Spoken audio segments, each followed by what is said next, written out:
कया पूरितमम्मयैतत् काते स्तुतिस्तव्यपरा परोक्ति स्माकं काचिदन्या जगदुपरि समुद्भूतलावण्यवन्या धन्या शैलेन्द्रकन्या त्रिभुवनजननी विश्वमान्या वदान्या निःशङ्कं शङ्कराङ्के तडिदिवलसिता प्रोल्लसन्ति हसन्ति रक्षा दक्षा विपक्षा बलविलयकरी शङ्करी शङ्करोतु सृष्टौ या सर्गरूपा जगदवनविधौ पालनीया च रौद्री संहारे चापि यस्या जगदिदमखिलं क्रीडनं या पराख्या पश्यन्ति मध्यमाख्या तदनु भगवती वैखरी वर्णरूपा सास्मद्वाचं प्रसन्ना विधि हरि गिरिशाराधितालङ्करोतु सास्मद्वाचं प्रसन्ना विधि हरि गिरिशाराधितालङ्करोतु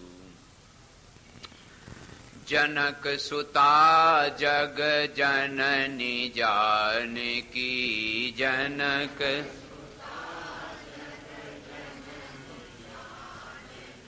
अतिशय प्रिय करुणा निधान की अतिशय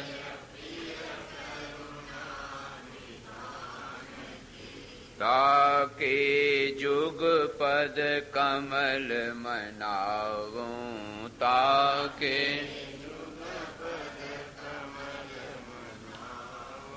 जासु कृपा निर्मल मति पावूं जासु कृपा श्रीमन्नारायण नारायण नारायण श्रीमन्नारायण श्रीमन्नारायण नारायण नारायण श्रीमन्नारायण श्रीमन्नारायण नारायण नारायण श्रीमन्नारायण श्रीमन्नारायण नारायण नारायण श्रीमन्नारायण श्रीमन्नारायण नारायण नारायण श्रीमन्नारायण नमो महद्भ्यः ब्राह्मणेभ्यो नमो नमः सच्चिदानन्दरूपां तां गायत्री प्रतिपादितां नमामि ह्रीं वैं देवीं धियो यो न प्रचोदयात्। परम प्रेमास्पद परमात्म स्वरूप आपने 3 स्कंद श्रवण किए।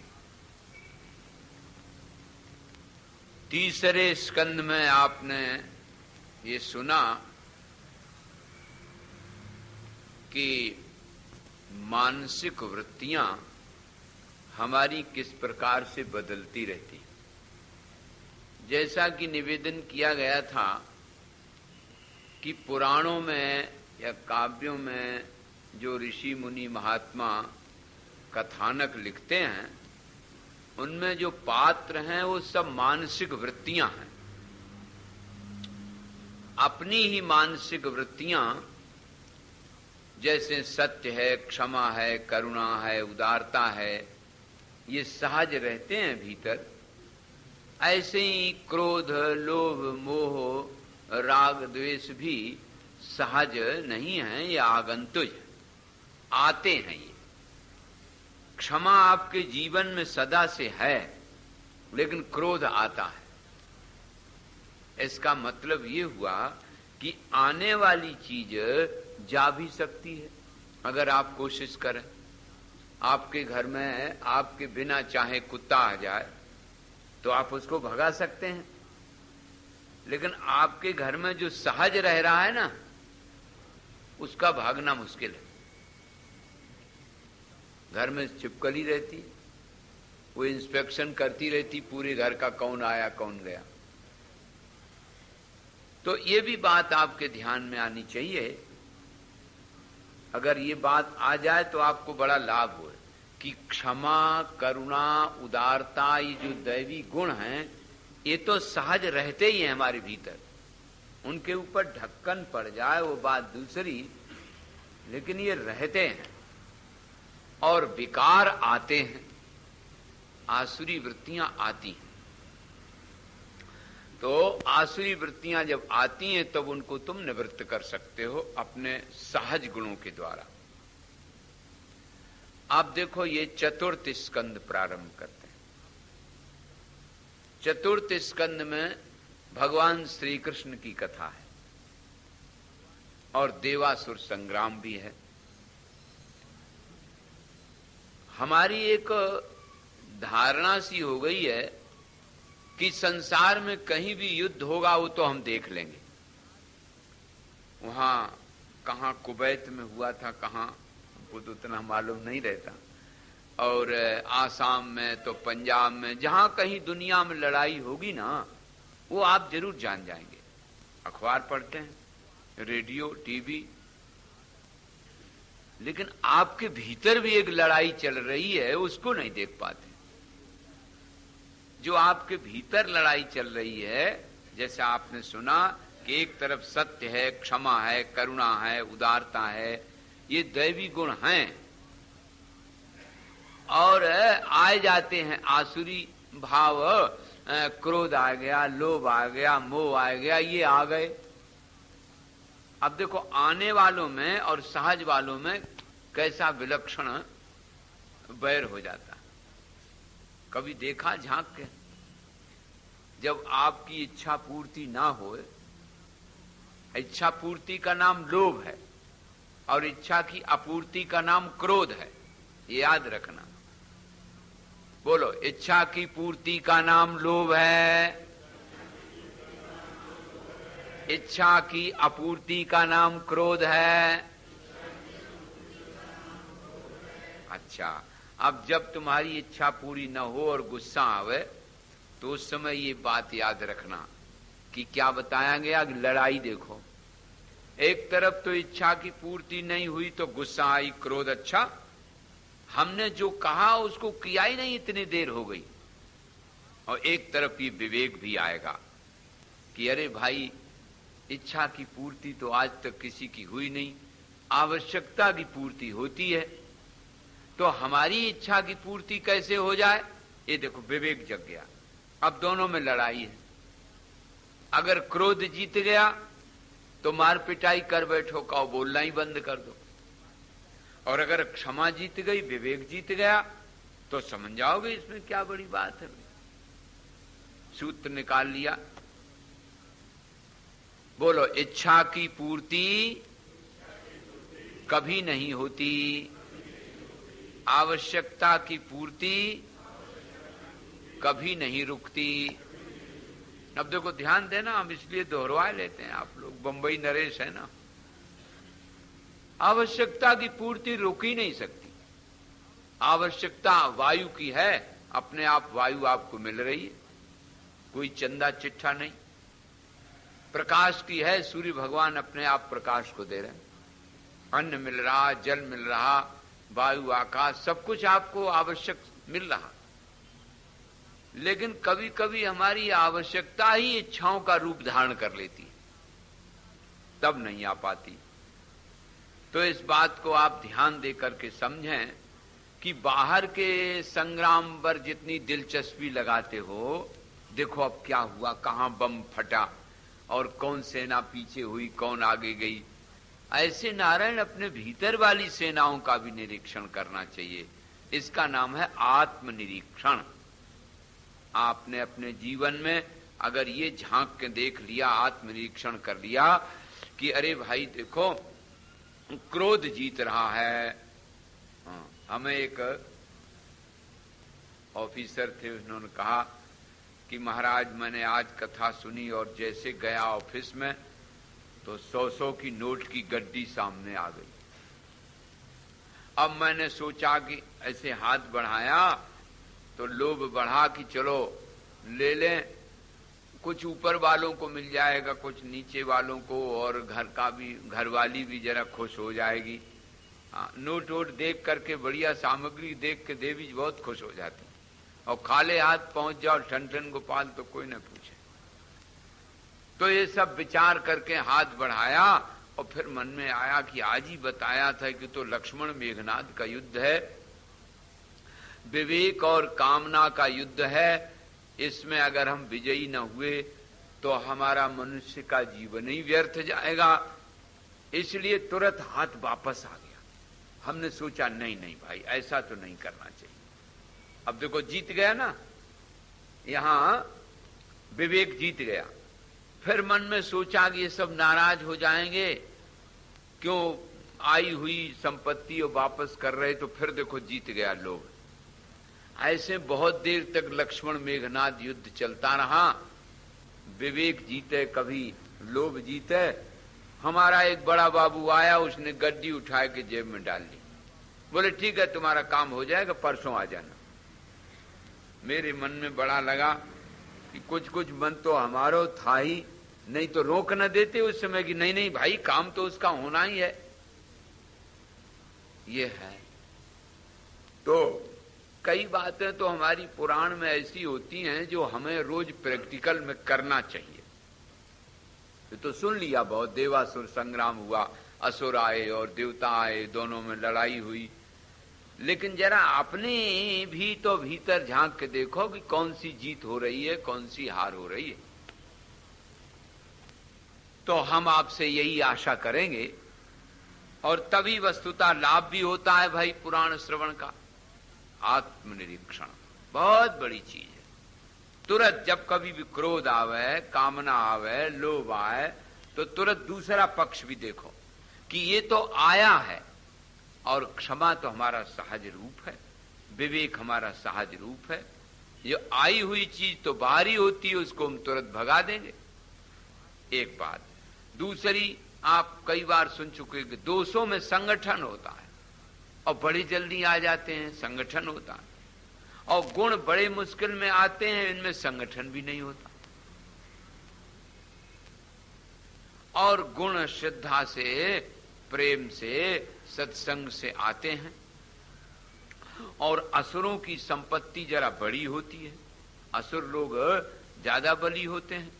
एक क्रोध आ जाए फिर देख लो खून गर्म हो जाएगा, ओंठ फरक जाएंगे, आंखें लाल हो जाएंगी, ये सब लक्षण तुरंत तुरंत घटने लगते हैं। तो इसका मतलब है असुरों में शक्ति ज्यादा प्रबल है और दैवों में शक्ति कम है।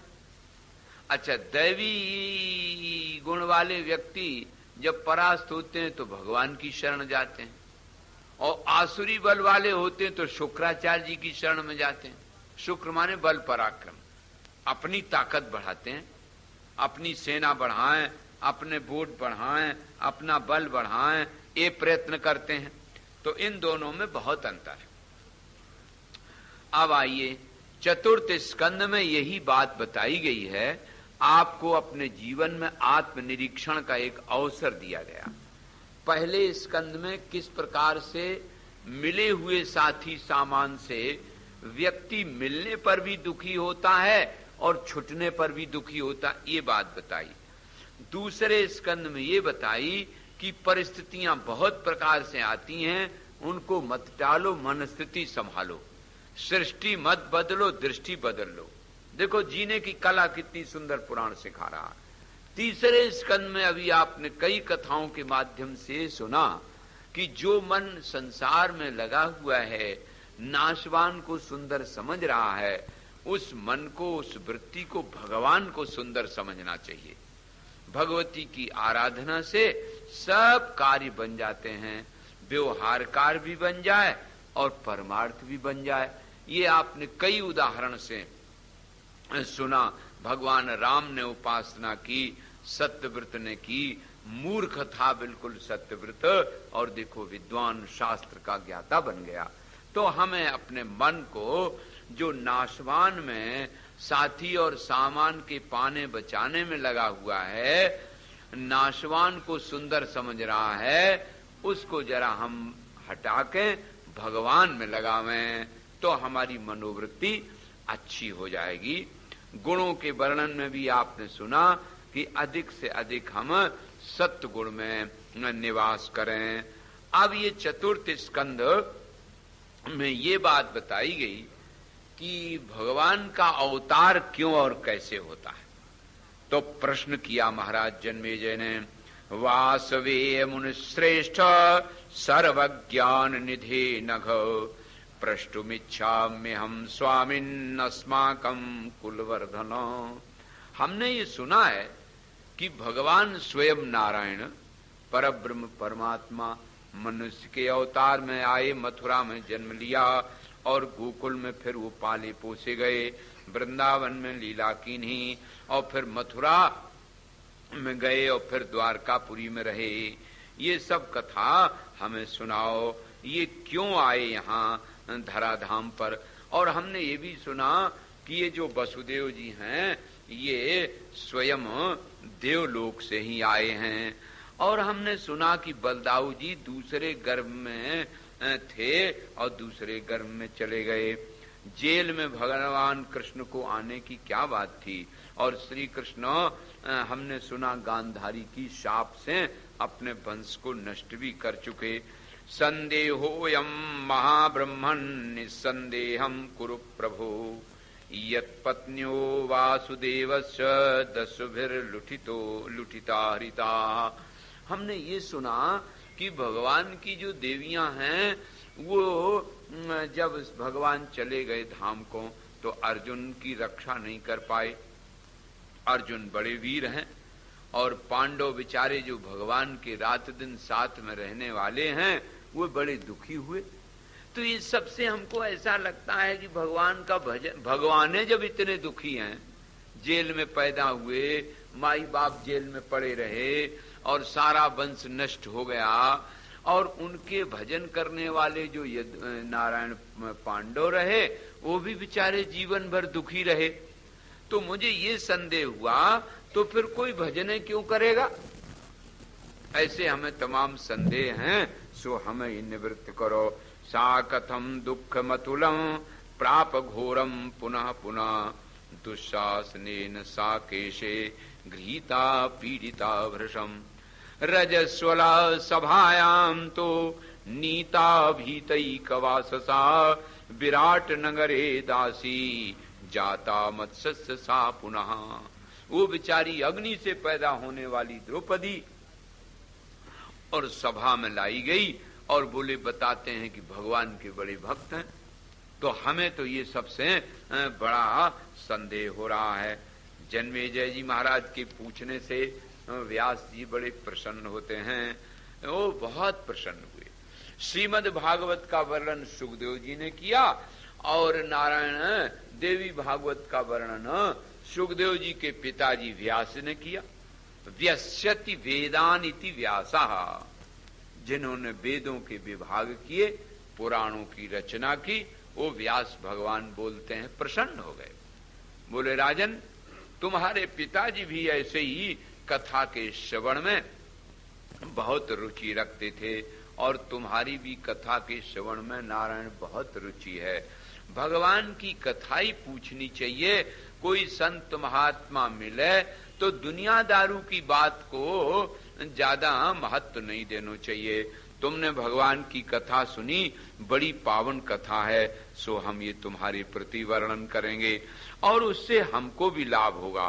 क्योंकि जो कथा पूछता है वक्तारम प्रच्छकम श्रोत्रींस तत्पाद सलिलम जथा, जो बोलता है उसकी वाणी पवित्र होती है और सुनने वालों के कान पवित्र होते हैं।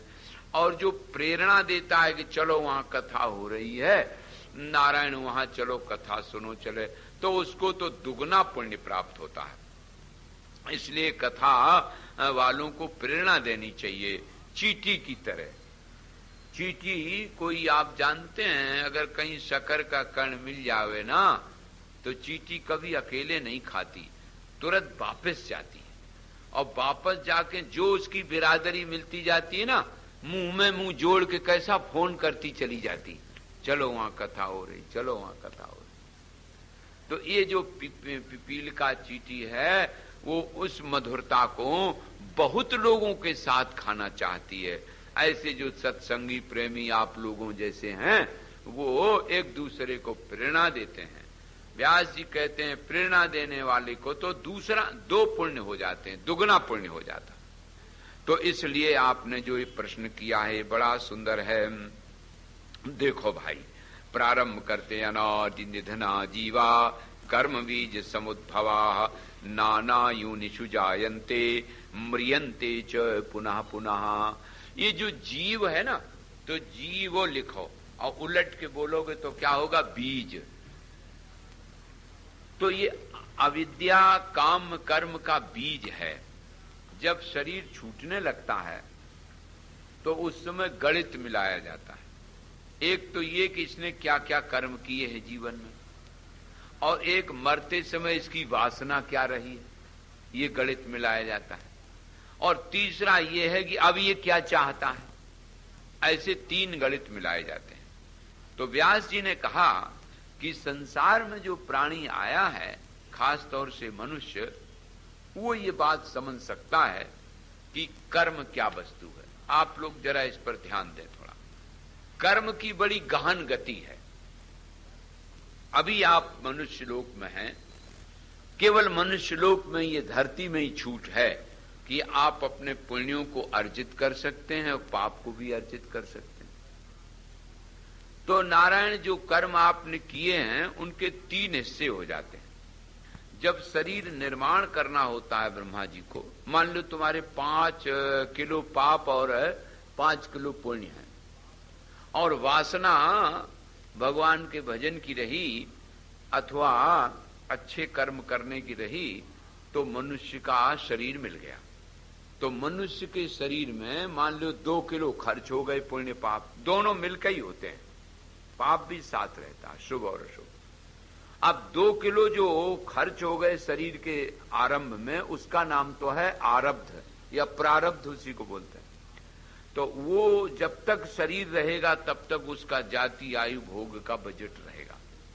किसी भी प्रकार से प्रारब्ध शरीर के रहते कटता नहीं है, ये ठोस बात है। धृतराष्ट्र के जब 100 बेटा मारे गए तो उन्होंने पूछा, महाराज मैंने 100 जन्म से कोई पाप नहीं किया।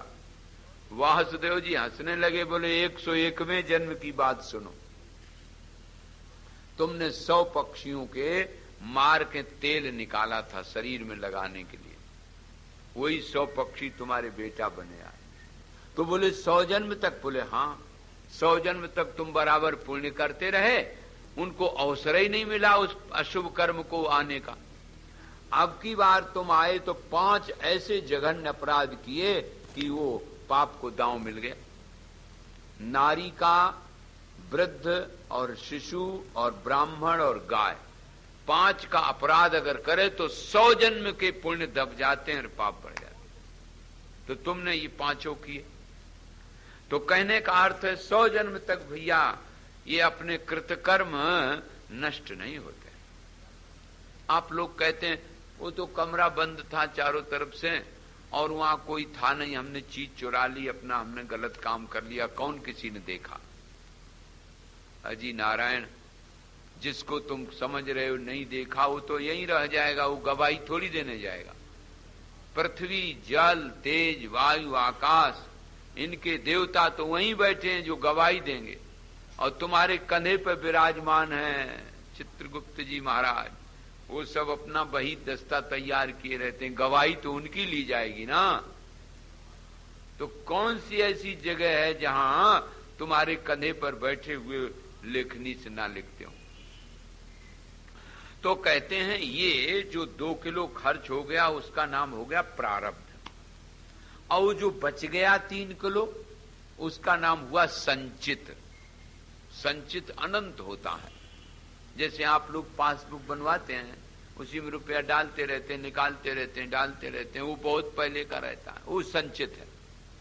उस संचित कर्म से कभी आप ब्रह्मा जी बन जाते हैं, कभी चंद्र सूर्य इंद्र वरुण, और कभी परनाले के कीड़ा। अब रहा जो मनुष्य के जीवन में आए कि आप कर्म करते हो संकल्प पूर्वक, उसका नाम है क्रियमाण। तो इसलिए ये जो संचित की धारा है ना, वो कभी टूटती नहीं है।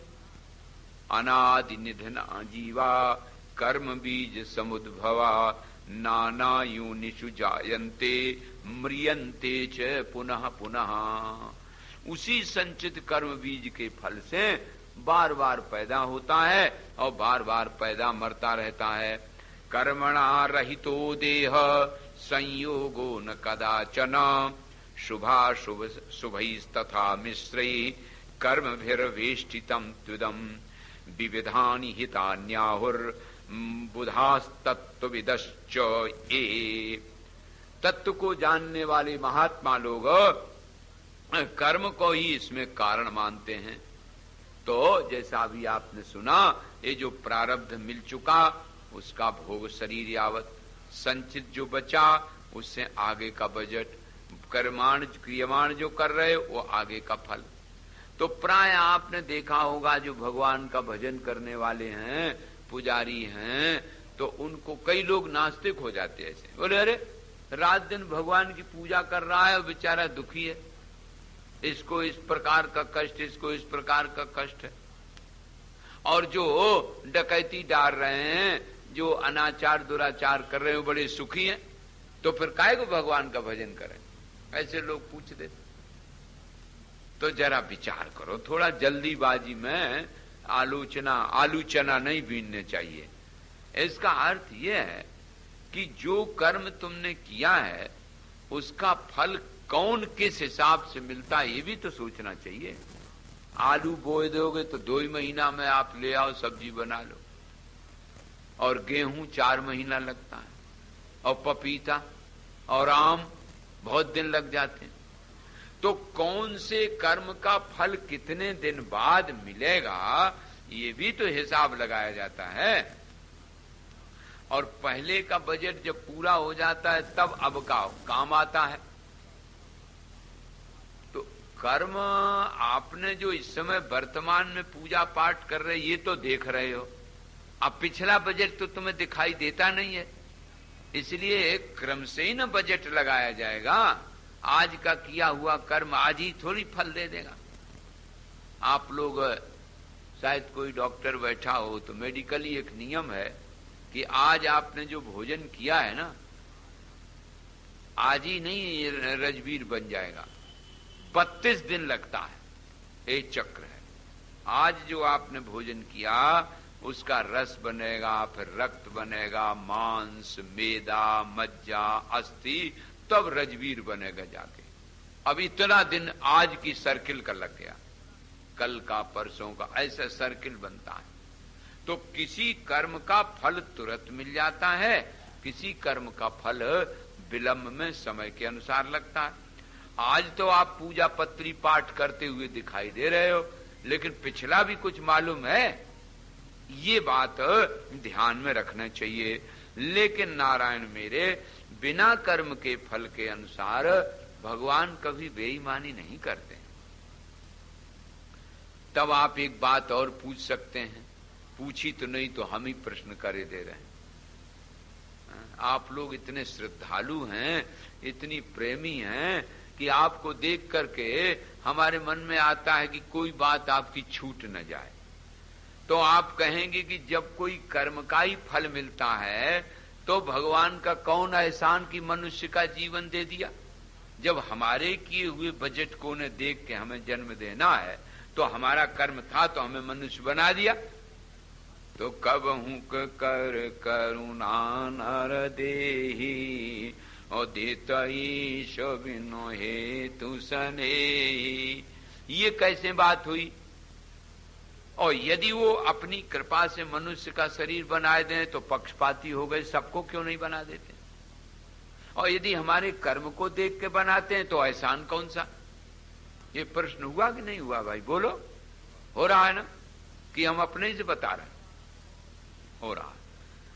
तो नारायण इसको यूं समझ लो कि परीक्षा दी है आप लोगों ने, उसी का उदाहरण ठीक रहेगा। तो उसमें प्रश्न पत्र में आया, 7 प्रश्न पत्र में 7 प्रश्न थे। लिखा था कोई से 5 प्रश्न हल कर लो। एक बड़ा मेधावी छात्र था, उसने 7 प्रश्न हल कर लिए। जब 7 हल कर लिए, दोबारा देखने लगा तो उसमें लिखा था कोई से 5 प्रश्न हल कर लो। तो जल्दी जल्दी उसने, समय तो था नहीं, नोट लगा लिया, कोई से 5 प्रश्न जांच लो। अब परीक्षक के पास जब कॉपी पहुंची तो वो भी सब जांच गया। बड़ा बढ़िया मेधावी छात्र, राइटिंग बढ़िया। बाद में नोटिस देखा, अरे इसमें तो 5 ही प्रश्न हल करना था। अब उसने उलट के देखा तो 2 में तो 0 पॉइंट नंबर मिले थे और 5 में फर्स्ट डिवीजन के नंबर मिले थे। अब उसने सोचा यदि ये 0 पॉइंट वाले हम 2 प्रश्न जोड़ लेंगे तो बेचारा फेल हो जाएगा, और इनको कैंसिल कर लेंगे, 5 वो जांच लेंगे तो प्रथम श्रेणी पास होगा। तो इतना मेधावी छात्र 7 प्रश्न जिसने इतने ही समय में हल कर लिए हैं, तो इसको थोड़ा कंसेशन 1 वर्ष का चांस दे दें। तो वो जो 0 पॉइंट वाले थे वो परीक्षक ने छोड़ दिए और शेष 5 जांच लिए। अगर वो चाहता तो जिसमें 2 0 पॉइंट आए तो वो भी जोड़ सकता था और प्रश्न वाले नंबर वाले कैंसिल कर सकता था, लेकिन उसने ये कृपा की। ऐसे भगवान आपके ही कर्म को देखता है, लेकिन आपके ही कर्मों में थोड़ा कंसेशन कर देता है कि एक बार इसको मनुष्य बना दो, देखो राम काज करेगा, ज्ञान अर्जन करेगा तो जन्म मरण की साकर से समाप्त कर लेगा। अगर चांस दिया और चांस का उपयोग नहीं किया तो उनका क्या बिगड़ता? पुनर्मुस्को भाव ये आ जाएगा। तो देवानां मानवानां च तिरश्चां च तथा पुनः विकारा सर्वे वैते देहेन स्वसंगता। अब एक बात और बढ़िया बताते हैं कि कर्म के अनुसार मनुष्य देवता बनता है, अपने संचित को जोड़ के। कर्म के अनुसार से राक्षस बनता है, नारायण मनुष्य बनता है, पशु पक्षी बनता है। तो जब कर्म के अनुसार बनता है और अपने ही कर्मों का बजट उसके पास है, तो उसी के अनुसार फिर उसकी प्रवृत्तियां होने लगती हैं। पक्षी आकाश में उड़ने लगता है अपने आप, पशु अपने आप घास खाने लगता है, मनुष्य अपने आप कर्मों में लग जाता है, राक्षस राक्षसों में, देवता देवताओं में। तो फिर बैरी और शत्रु मित्र का क्या भाव हुआ? तो बताते ये भी बात है, पूर्व वैरानुयोगे न स्नेह योगे न वही पुनः। वो जो पहला रहा है ना, वही पूर्व वैरानुराग स्नेह और प्रेम होता है। ये बात तो कई घटनाएं आई, आप लोगों ने कल्याण के विशेषांक में सुना होगा, पुनर्जन्म वाले में बहुत ऐसे इतिहास मिलते हैं कि पिछले जन्म में नारायण किसी न किसी के साथ बैर किया और फिर वो मर गया, तो अगले जन्म में आकर के वो बेटा बन गया और बेटा बन के शत्रुता निभाई। 3 प्रकार के पुत्र होते हैं, एक पुत्र, एक मित्र पुत्र, एक शत्रु पुत्र। तो जो आपका हर तरह से आज्ञा का पालन करें, आपकी सेवा करें, मित्र पुत्र हैं। और मेरे नारायण जो शत्रुता निवाह है वो शत्रु पुत्र। और अब आपको उदाहरण नहीं मिला होगा, मैंने तो बहुत देखे, घोर पिता पुत्र में विरोध, एक दूसरे से बोलते नहीं, एक दूसरे को मारने के लिए तैयार। ऐसी दशा बहुत तरह से उन्हें समझाया, लेकिन यही श्लोक याद आ गया कि पूर्व वैरानुरोध है ना, वो पूर्व का अनुरोध है। भाई भाई की शत्रुता जी, पिता पुत्र की शत्रुता, ऐसे पति पत्नी की भी शत्रुता होती। कभी कभी महाराज बिल्कुल 36 मामला हो जाता है तो बड़ा झंझट पड़ता है, विचारों में मेल नहीं होता जीवन, तो वो पूर्व वैरानुरोध है, उसी के अनुसार ये आते हैं। अच्छा, जो भगवान अवतार लेवेंगे तो अवतार ले करके यदि भगवान इन विधान के अनुसार नहीं चलेंगे तो संसार का नियम टूट जाएगा। तो यद्यपि भगवान जो अवतार लेते हैं वो अविद्या काम कर्म से नहीं लेते हैं, लेकिन अविद्या काम कर्म से आए हुए जीवों को दिखाते ऐसे ही हैं कि भाई देखो हमने कोई अपने लिए पक्षपात नहीं किया, जैसे काम कर्म के अनुसार आए हुए तुम्हें कर्मों का फल भोगना पड़ता है ऐसे हमें भी भोगना पड़ता है। तो अब देखो अभी तक 4 प्रश्नों के उत्तर आपको दिए गए। पहला प्रश्न तो ये कि जो देवासुर संग्राम है ये हम आत्मनिरीक्षण करके देखें, हमारे भीतर आसुरी और दैवी प्रवृत्तियां हैं। दूसरा प्रश्न ये बताया कि ये जो कर्म के बीज हैं प्रारब्ध संचित और क्रियमाण, ये हमने ही पैदा किए हैं। और तीसरी बात है कि मनुष्य का जन्म कंसेशन से कैसे होता है, परीक्षक का उदाहरण दे करके। और फिर ये बात बताई कि भगवान भी जो अवतार लेके आता है वो संसार के जीवों के अनुसार यदि नहीं चलेगा तो ये होगा कि देखो भाई अपने ने ऐसा कर लिया। अब आपके भारत के उपराष्ट्रपति की बेटी मेडिकल में प्रविष्ट की गई, किससे जानते हो आप? उसके नंबर से नहीं, कहा कि वो आरक्षण विभाग से ले जाएगी। अब एक उदाहरण बन गया ना कि इतना बड़ा आदमी और आरक्षण विभाग से लिया गया। तो ऐसे ही ये जो परमात्मा भी आता है ना, वो जगत में उसी प्रकार से लीला करता है, हंसता रोता गाता खेलता, जिससे दुनिया वाले ये समझें कि जगत में जो ही आता है वो हमारी तरह कर्म के अनुसार ही चलता है। इसलिए नारायण इसमें कोई किसी प्रकार का संदेह नहीं करना चाहिए। और जो भक्त लोग हैं उनको जो दुख आता है जीवन में, अब आप सब जानते हैं इस बात को कि जितने भी महापुरुष बड़े बड़े हुए हैं, रामकृष्ण परमहंस का नाम सुना, घोर कैंसर हुआ। आजकल के जो महापुरुष हैं ना इस समय वर्तमान में, उनको तो भयंकर बीमारी भयंकर कष्ट रहता है। अब आप सोचो, इसका मतलब ये जो शरीर है ना ये शुभ और अशुभ दोनों से बनता है, नहीं तो बने ही ना। शुभ और अशुभ दोनों के द्वारा निर्माण होता है। तो ये जो महापुरुष हैं इनको दोबारा तो आना नहीं है, इसलिए इनके अशुभ सबके सब अभी इसी शरीर में खत्म होना है। तो जो उनका जो अशुभ है उससे तो रोग होते हैं भयंकर, और जो शुभ है उनके लिए सेवा मिल जाती है। तो समाज उनकी सेवा करता है हर तरह से। हमारे पूज्य गुरुदेव भगवान को भी बड़ा कष्ट हुआ, नारायण शरीर में कैंसर हो गया। तो ये इसको देख के ये नहीं सोचना चाहिए अरे रे कैसे महात्मा जो कष्ट हो रहा है, कैसे महात्मा जो बुखार आ गया। महात्मा का बुखार से कोई संबंध नहीं है, वो तो शरीर से संबंध है। तो जब बड़े बड़े महापुरुषों को भयंकर कष्ट और बीमारी होती है तो वो समझना चाहिए उनका वो अशुभ निवृत्त होता है, और जो उनकी सेवा करते हैं वो उनका शुभ है। तो शुभ और अशुभ दोनों से मिलकर के ही शरीर बनता है। गर्भवास महद दुखम तस्मास निवासनम तथा निस्सरणे दुखम योनि यंत्रेति दारुणे। व्यास जी कहते हैं कि देखो संसार की कैसी विचित्र दशा है कि इतनी बात व्यक्ति समझ करके भी, और भगवान की कृपा से जब मनुष्य के जीवन में आ जाता है तो भी वो वह प्रयत्न नहीं करता है कि भक्ति शक्ति की भक्ति परमात्मा की भक्ति करके और अपने इस बर्तन को अंतःकरण को बुद्धि को शुद्ध करके और दिव्य ज्ञान को धारण करे और अपने को अजर अमर आत्मा परमात्मा रूप से पहचान ले, दोबारा ना आना पड़े। लेकिन वो फिर उसी में आता है और फिर उसी में जाता है। देखो क्या उसको नहीं मालूम है कि जब गर्भ में पड़ा था और चींटी काट रही थी, नारायण दुखी हो रहा था तो भगवान की प्रार्थना की थी, वो सब वो भूल जाता है नारायण। तो कर तुम इच्छेच को मूढ़ा शमदम सुखनासनम, फिर भी मूढ़ व्यक्ति जीव समझता नहीं है इसमें ईश्वर का क्या दोष है।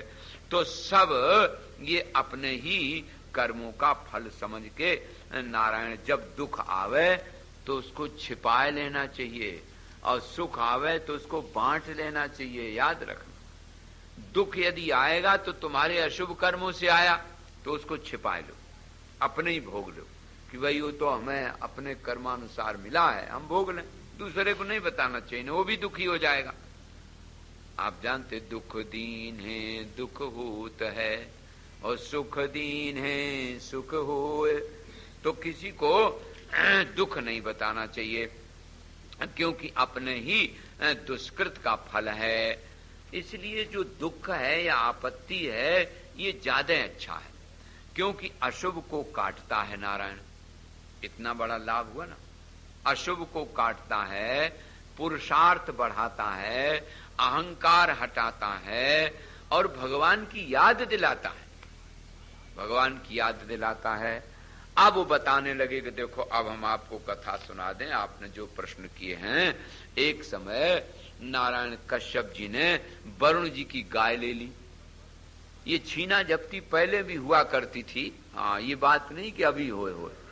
अब वरुण जी ने जब गाय ले ली तो वरुण जी बेचारे बड़े दुखी हुए और वो बच्चा जो गाय का था वो बड़ा जोर चिल्लावे माँ की याद करके। तो वरुण जी ने कहा महाराज आप महात्मा हैं, ऋषि हैं, आप ऐसा न कर दो, आप गाय हमारी वापस कर दो। तो उन्होंने नहीं दी। तो वरुण जी ने कहा कि तुम्हें ये जो तपस्या का बल मिला है उससे तुम्हें बड़ा अहंकार हो गया है, अब तुम जाके मनुष्य के लोक में जन्मोगे जाकर के, ऐसे कह दिया महाराज। तो वही कश्यप जी आकर के वसुदेव जी बने, ऐसे निमित्त बन जाते हैं।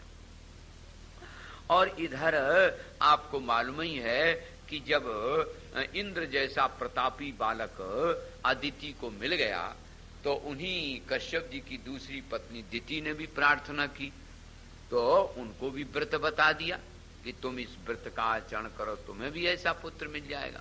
तो व्रत का आचरण दिति कर रही थी तो अदिति को महाराज बड़ी चिंता हुई कि बड़ा तेजस्वी बालक होगा अनुष्ठान से तो हमारे बेटे का तेज कम हो जाएगा। अब ये कहानियां बता के देखो बिल्कुल जनरल तौर पर जैसा दुनियादारू में होता है ना,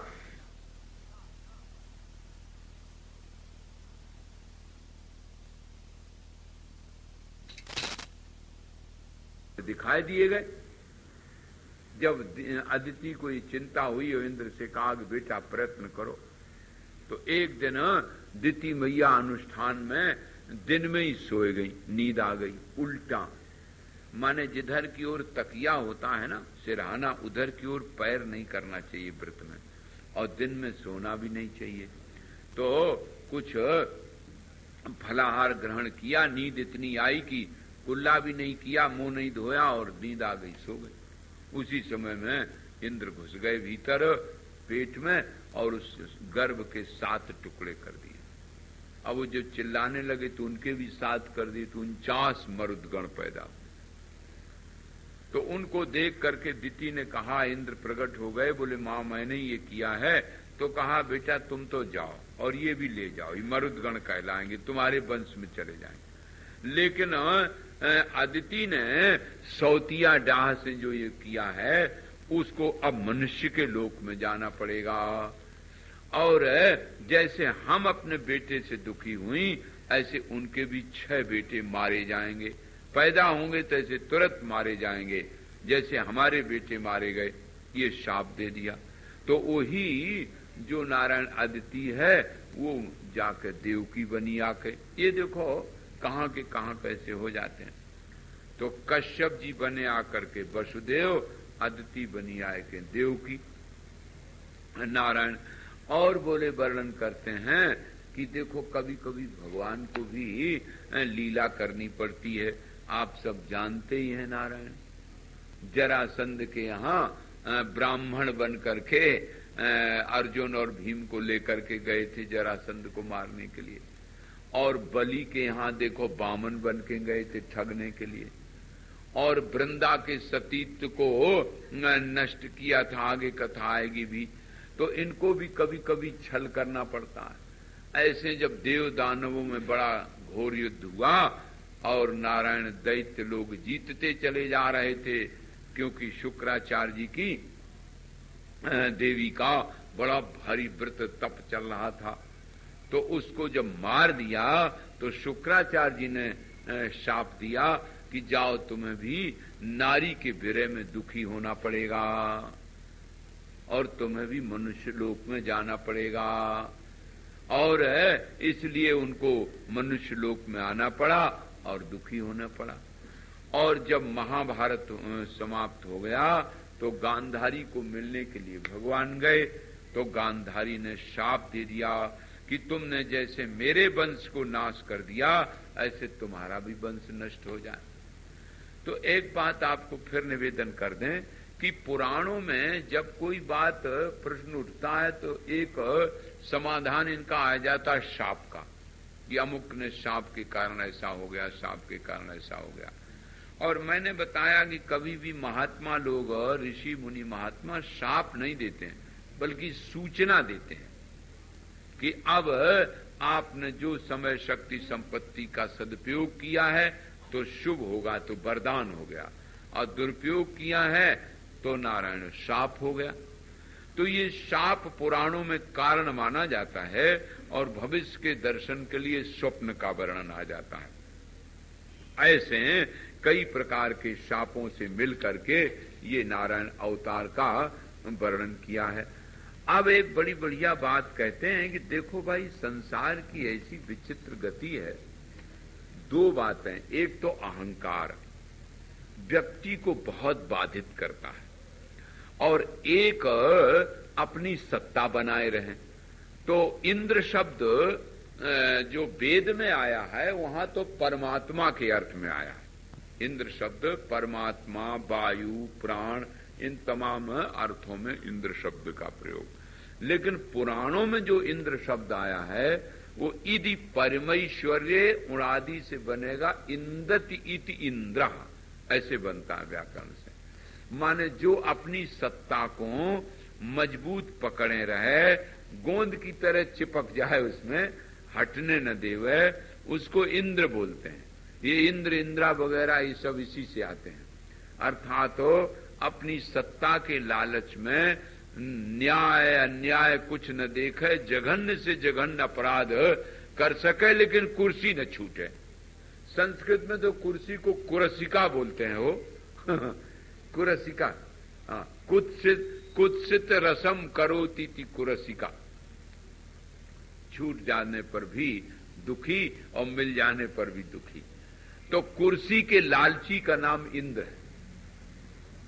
अब आप ध्यान रखना, पुराणों में यही शब्द दिया गया है। तो ये अहंकार देवता ऐसे हैं कि व्यक्ति को सावधान नहीं रहना देते हैं।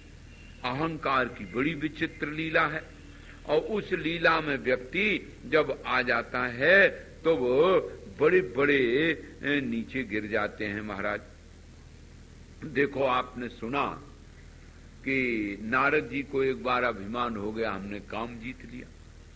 तो बोले नारद जी तो भक्त थे, साधारण थे, नारायण को भी हो जाता है महाराज। हाँ, अपनी सत्ता बचाने के लिए इंद्र अपने में रहता है, उसको भी अहंकार हो जाता है, देवताओं को अहंकार। तो ये अहंकार एक ऐसी वस्तु है, अहंकार माने अहम कारे स्थित्वा याति गच्छति। जैसे आप लोग मोटर पे बैठते ना, मारुति में, फिएट में, एम्बेसडर में, ऐसे ये जो शरीर है ना, ये भी कार है। तो जब हम इस देह में देह रूपी कार में बैठ के चलते तो उसका नाम हो गया अहंकार। जब देह से अलग होकर के अपने को आत्मा रूप से पहचानते हैं तब हम अहंकार से निवृत्त हो जाते हैं। और जब शरीर में बैठेंगे तो शरीर मोटा है, पतला है, काला है, गोरा है, सुंदर है, कुरूप है, इस पे वृत्ति आ जाएगी। तो इस अहंकार की लीला बड़ी विलक्षण है। ये नारायण बात बताई। देखो एक बार बता रहे हैं कि ये तो ऋषियों मुनियों की तो बात है सो है ही है, देवता भी महाराज इस अहंकार में आ जाते हैं। एक बार नर नारायण जाके तपस्या करने लगे। आप लोग बद्रीनाथ गए होंगे तो एक तरफ नारायण पर्वत है, एक तरफ नर पर्वत है। वहां जाके अखंड आराधना में नारायण भी लग गए। अब उनकी अखंड आराधना जैसी ही प्रारंभ हुई तैसे आप तो समझ ही गए, इंद्र जी को चिंता हो गई। पूर्णम वर्ष सहस्त्रम तो चक्राति तपोत्तमम तापितंच जगत सर्वम तपसा सचराचरम नरनारायणाभ्याम च शक्रः क्षोभम तदा जजौ। सहस्त्र वर्ष बीत गए। उन दोनों महात्माओं की तपस्या से इंद्र का सिंहासन हिलने लगा महाराज। इसका नाम है शतक क्रतु। तो व्याकरण से ताका लोप हो जाता तो शक्रह रह जाता है। कोई 100 यज्ञ करे तो भी इंद्र बन जाता है, और तपस्या अगर श्रेष्ठ हो जाए तो भी इंद्र बन जाता। तो इंद्र को बड़ी चिंता हुई, दौड़े दौड़े कामदेव के पास गए और कहा कि भैया तुम हमारी मदद करो। इस समय हमने तो सब प्रयत्न कर लिए हैं, किसी भी प्रकार से प्रयत्न छोड़ा नहीं, लेकिन नर नारायण की तपस्या निवृत्त नहीं हो रही है। अब तुम उपाय करो भाई। सो नारायण कामदेव अपनी बसंत इत्यादि को लेकर के, तमाम अप्सराओं को लेकर के उनके पास पहुंच गए। एक सज्जन ने हमसे पूछा कि महाराज पहले थोड़ी कोई तपस्या करने लगता तो तुरंत अप्सराएं आ जाती थी, और अब अप्सराएं नहीं आती, इतने दिन से अनुष्ठान करते। हमारे महाराज जी से भी एक बार एक प्रश्न किया, तो जो उन्होंने उत्तर दिया वही मैंने दे दिया। आप ध्यान न देते ना, आप लोग पूजा पाठ करते हैं ना, झट अप्सराओं को आ जाना चाहिए था। तो असल में बात एक ये है कि बाबा अब तो ये जो सड़क पे कागज पत्थर बीने हैं, गोबर पात हैं, उनके प्रति व्यक्ति में आसक्ति हो जाती है। तो भगवान सोचते हैं जब उन्हीं से इनका तप भंग हो जाता है तो अप्सराएं भेजने की क्या जरूरत है। हाँ। अब पहले की जो अप्सराएं थी तो लोग कहते हैं जो सिनेमा में आती है ना देवियां, हाँ ये उसी का रूप है। तो बोले वो जो अप्सराएं आई, अप्सर का अर्थ ही होता है जो हमारे लक्ष्य को दूर कर दें। उनको अपसारयति लक्ष्यम, दूर कर दें लक्ष्य। वो अप्सराएं आ गई। अब ये जो वर्णन है ना, आप कभी कभी सुने तो जरा ध्यान दें। नर नारायण तपस्या कर रहे हैं और इंद्र ने आकर के उनकी तपस्या में विघ्न डाला, कामदेव को भेजा। तो ये आप कोई नई बात ना समझें। जो अपनी सत्ता को बनाए रखना चाहता है ना, वो क्या जघन्य अपराध नहीं कर सकता है अपनी कुर्सी बचाने के लिए। ये कोई नई बात है क्या? आप लोग नहीं आजकल देख रहे हैं क्या? तो पुराण हमारा बिल्कुल आज के नई की बात बता रहा है, कोई 7वें आसमान की या भविष्य की नहीं बता रहा। ऐसी जनता के भीतर मानसिक वृत्तियां होती हैं, तो वैसे में हम क्या करें ये सोचना चाहिए। अब महाराज उन्होंने अपना जाल फैलाया, नाच कूद होने लगा, नाना प्रकार से वाद्य बजने लगे। लेकिन महात्मा भुवनेश्वरी के बीज के जप में नारायण मग्न थे। भला उनकी तपस्या को कौन निवृत्त कर सकता है।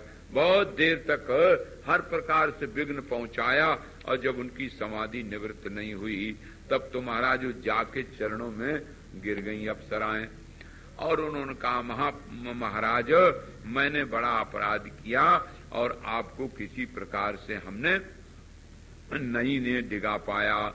सो वे हंस पड़े, बोले अरे देवियों तुम चिंता मत करो, हमें किसी प्रकार से कोई तुम्हारे अपराध पर ध्यान नहीं है, क्योंकि हमने देखा ही नहीं तुमने क्या अपराध किया।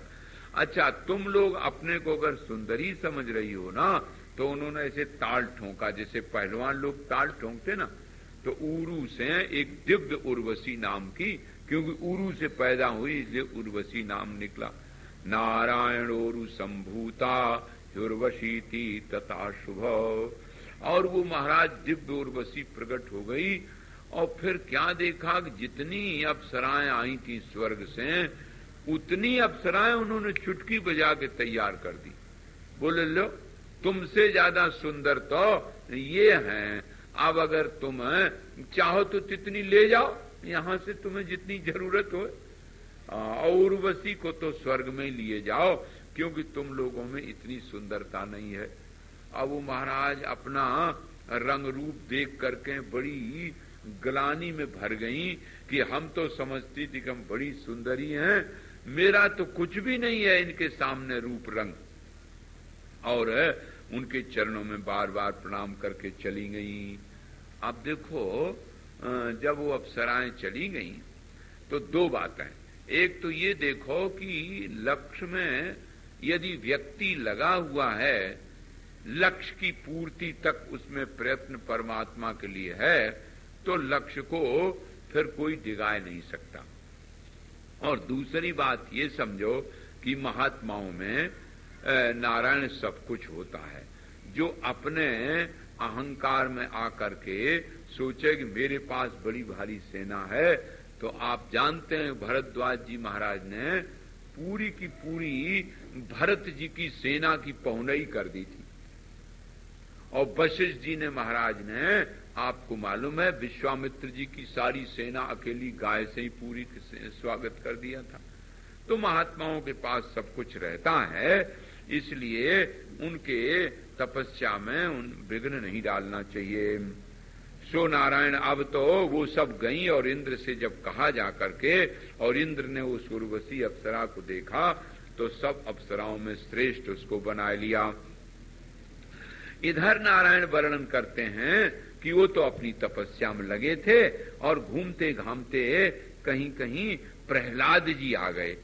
अब वो यूं ही घूम रहे थे, संग्रामश्चा भवत्ताभ्याम भावा भाव्याम सुरेणो। उन्होंने देखा कि ये दो महात्मा, लगते तो महात्मा हैं, बड़ी बड़ी इनकी जटाएं हैं नारायण, और यहाँ पर बड़ा विशाल इनके पास धनुष भी रखा हुआ है। तो जब ये नारायण तपस्या कर रहे हैं, तो ये धनुष की क्या जरूरत? तो प्रहलाद ने यूं ही छेड़छाड़ में कहा कि अरे तुम कौन देवता हो, और क्यों तपस्या कर रहे हो, किस लिए कर रहे हो, और अगर तपस्या कर रहे हो तो ये धनुष किस लिए रखा हुआ है। इस प्रकार से कई प्रश्न किए, तो उन्होंने कहा कि भाई तुम लोग अपने काम में जाओ, जहां से आए हो वहां चले जाओ, हमसे तुमसे क्या लेना देना, हम तो नारायण अपने लिए तपस्या कर रहे हैं, आपका इससे कोई नुकसान हानि नहीं है। प्रहलादोपि महाभाग हरिना संयुद्धत।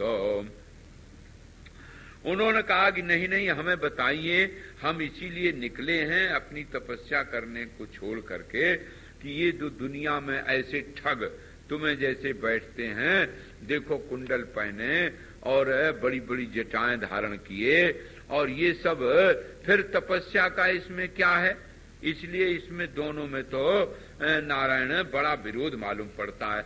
तो हमें साफ साफ कहिए, और नहीं तो हमसे युद्ध कीजिए, क्योंकि ऐसे लोग ठग जब बैठ जाते हैं तो जनता जनार्दन को ठगने के लिए बैठते हैं। लोग समझेंगे कि पुजारी हैं, और ऐसे समझ करके आके प्रजा में असंतोष होगा, और फिर ठगेंगे महाराज। इस प्रकार से नारायण वर्णन किया। और प्रहलाद जी ने अपने गुरु से पूछा कि सबसे बढ़िया तीर्थ कौन है, तो उन्होंने नैमिषारण्य तीर्थ बताया। तो नैमिषारण्य तीर्थ बहुत सुंदर है, वहां तीर्थ में जाकर के और दान पुण्य करके वो लौट रहे थे, तो उनके मन में ये भी बात आई कहीं ऐसा न हो कि धोखे में ये बैठे हों और आगे ठग जाएं। तो वस्तुतः ऐसा कभी कभी देखा भी जाता है, तो उन्होंने इसलिए ये प्रश्न उठाया महाराज। लेकिन वो महाराज उनमें से बोले, भैया काते चिंतात दैतेंद्र वृथा तपस्वी चावयो, हम लोगों से तुम्हारा कोई नुकसान नहीं होगा। हम किसी के राज्य सत्ता को लेने के लिए किसी प्रयोजन से तप नहीं करते हैं। मनुष्य का जीवन मिले तो तप करना ही चाहिए, ये बात हम सिखाने के लिए तप कर रहे हैं। तुम अपने जाओ, जहां से आए वहां चले जाओ। लेकिन महाराज प्रहलाद को कई बार कहा तो भी वो नहीं माने, बोले हमसे युद्ध करो। तब महाराज चुकूप दैत्याधिपतिर हरऊ सामोच बाणानति ब्रवेगवान, जब नहीं माने तो महाराज वो उठे और उन्होंने अपने अपने धनुष उठा लिए। नारायण प्रहलाद के साथ बड़ी भारी सेना थी, तो नारायण का और प्रहलाद का युद्ध होने लगा। तो देखिए, ये तो आपके मन में आएगी कि भगवान के बड़े भक्त थे प्रहलाद, और नर नारायण तो स्वयं नारायण है। लेकिन ये उदाहरण इसलिए दे रहे हैं कि ये जो अहंकार देवता है ना, वो कहां तक बढ़ जाते हैं।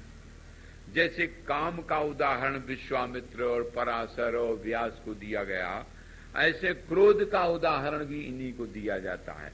अगर सामान्य व्यक्ति को दे दिया जाएगा ना, ज्यादातर आपने देखा शाप देने वालों में महात्मा ब्राह्मण लिए जाते हैं। क्यों? बोले महात्मा ब्राह्मण श्रेष्ठ हैं। आप लोगों में किसी गृहस्थ को बता देंगे तो कहेंगे देखो हमारी निंदा करते, इसलिए महात्मा ब्राह्मणों को बता दिया जाता है। और देवताओं के उदाहरण पुराणों में इसलिए दे दिए जाते हैं कि ये लोगों से आपको एक सीख मिल जाए कि देखो अहंकार का कैसा विचित्र खेल है। अरे भाई वो तपस्या कर रहे हैं, तुम्हें क्या लेना देना, लेकिन नहीं तुम ठग हो। अच्छा, और वो भी मान लो अगर उसने कहा था तो अपना बता देते कि भैया हम युद्ध नहीं करेंगे अभी, लेकिन वो तो दोनों तरफ से बात चलती है। तो प्रसंग सिद्धांत को समझाने के लिए दृष्टांत होता है। सिद्धांत क्या है कि अहंकार देवता कहां कहां तक जाते हैं। अभी आपने देखा कि नर नारायण ने जब कामदेव को परास्त कर दिया तो उनके मन में ये भी बात आई कि अब हमको कोई परास्त नहीं कर सकता है। और प्रहलाद को भी ये अहंकार हुआ कि अरे हमें कौन हमें कौन जीत सकता। तो इसलिए दोनों में युद्ध हुआ, और युद्ध नारायण ऐसा बढ़ा महाराज, प्रहलादस्याश्रमं तत्र जगाम सा गदाधरा चतुर्भुजो रमाकांतो रथांगद पद्मरभर्त। अब देखा कि महाराज दोनों तरफ से दिव्य दिव्य अस्त्रों का प्रयोग हो रहा है। उसी समय में नारायण अस्त्र उठा लिया महाराज प्रहलाद ने, और नारायण नाम लेकर के जैसे ही प्रयोग करने लगे तैसे ही रमापति भगवान प्रकट हो गए। बोलो कृष्ण भगवान की। उन्होंने कहा कि देखो ये जो आयुध अस्त्र शस्त्र दिए जाते हैं दिव्य, ये दुरुपयोग करने के लिए नहीं दिए जाते हैं। जो तुम्हें शक्ति मिली है तो उसका ये अर्थ थोड़ी होता है कि तुम उनका दुरुपयोग करो। धर्म के विरुद्ध चलने वालों पर ऐसे प्रयोग करना चाहिए। सो भाई तुम्हें ये बुद्धि क्यों ऐसी आ गई। कामनी कनकम कार्यम कारणम विग्रहस्य वही। कैसा सुंदर वाक्य देते हैं। विग्रह माने झगड़ा के ये एक कारण है। कामनी कनक और कार्य। कीर्ति कंचन कामनी। बोले हम कोई तुमसे कम है। कहा हम कोई तुमसे कम है। लड़ाई होने लगी। कई बार लड़ाई यूं ही होने लगती, निष्प्रयोजन लड़ाई होती। हाँ, दो व्यक्ति बैठे थे, आपस में बातचीत हुई। गांव के ठहरे। उन्होंने कहा कि सामने वाला जो खेत है इसमें हम अपनी गन्ना बोए देंगे। दूसरे ने कहा कि भाई गन्ना तो बोए दोगे, मेरा विचार ये है कि हम अपनी एक भैंस खरीदें। बोले एक बात है, तुम भैंस खरीदोगे तो हमारे गन्ना वाले खेत में आएगी। बोले हाँ सो तो आएगी भाई। जब पड़ोस में ही है तो भैंस वहां जाएगी। तो बोले गन्ना टूटेगा? हाँ। बोले टूटेगा। तो टूटेगा तो तुम भैंस मत खरीदो। बोले तुम गन्ना मत बो। बोले हम तो बोएंगे। बोले हम तो खरीदेंगे। लड़ाई होने लगी, चल गई।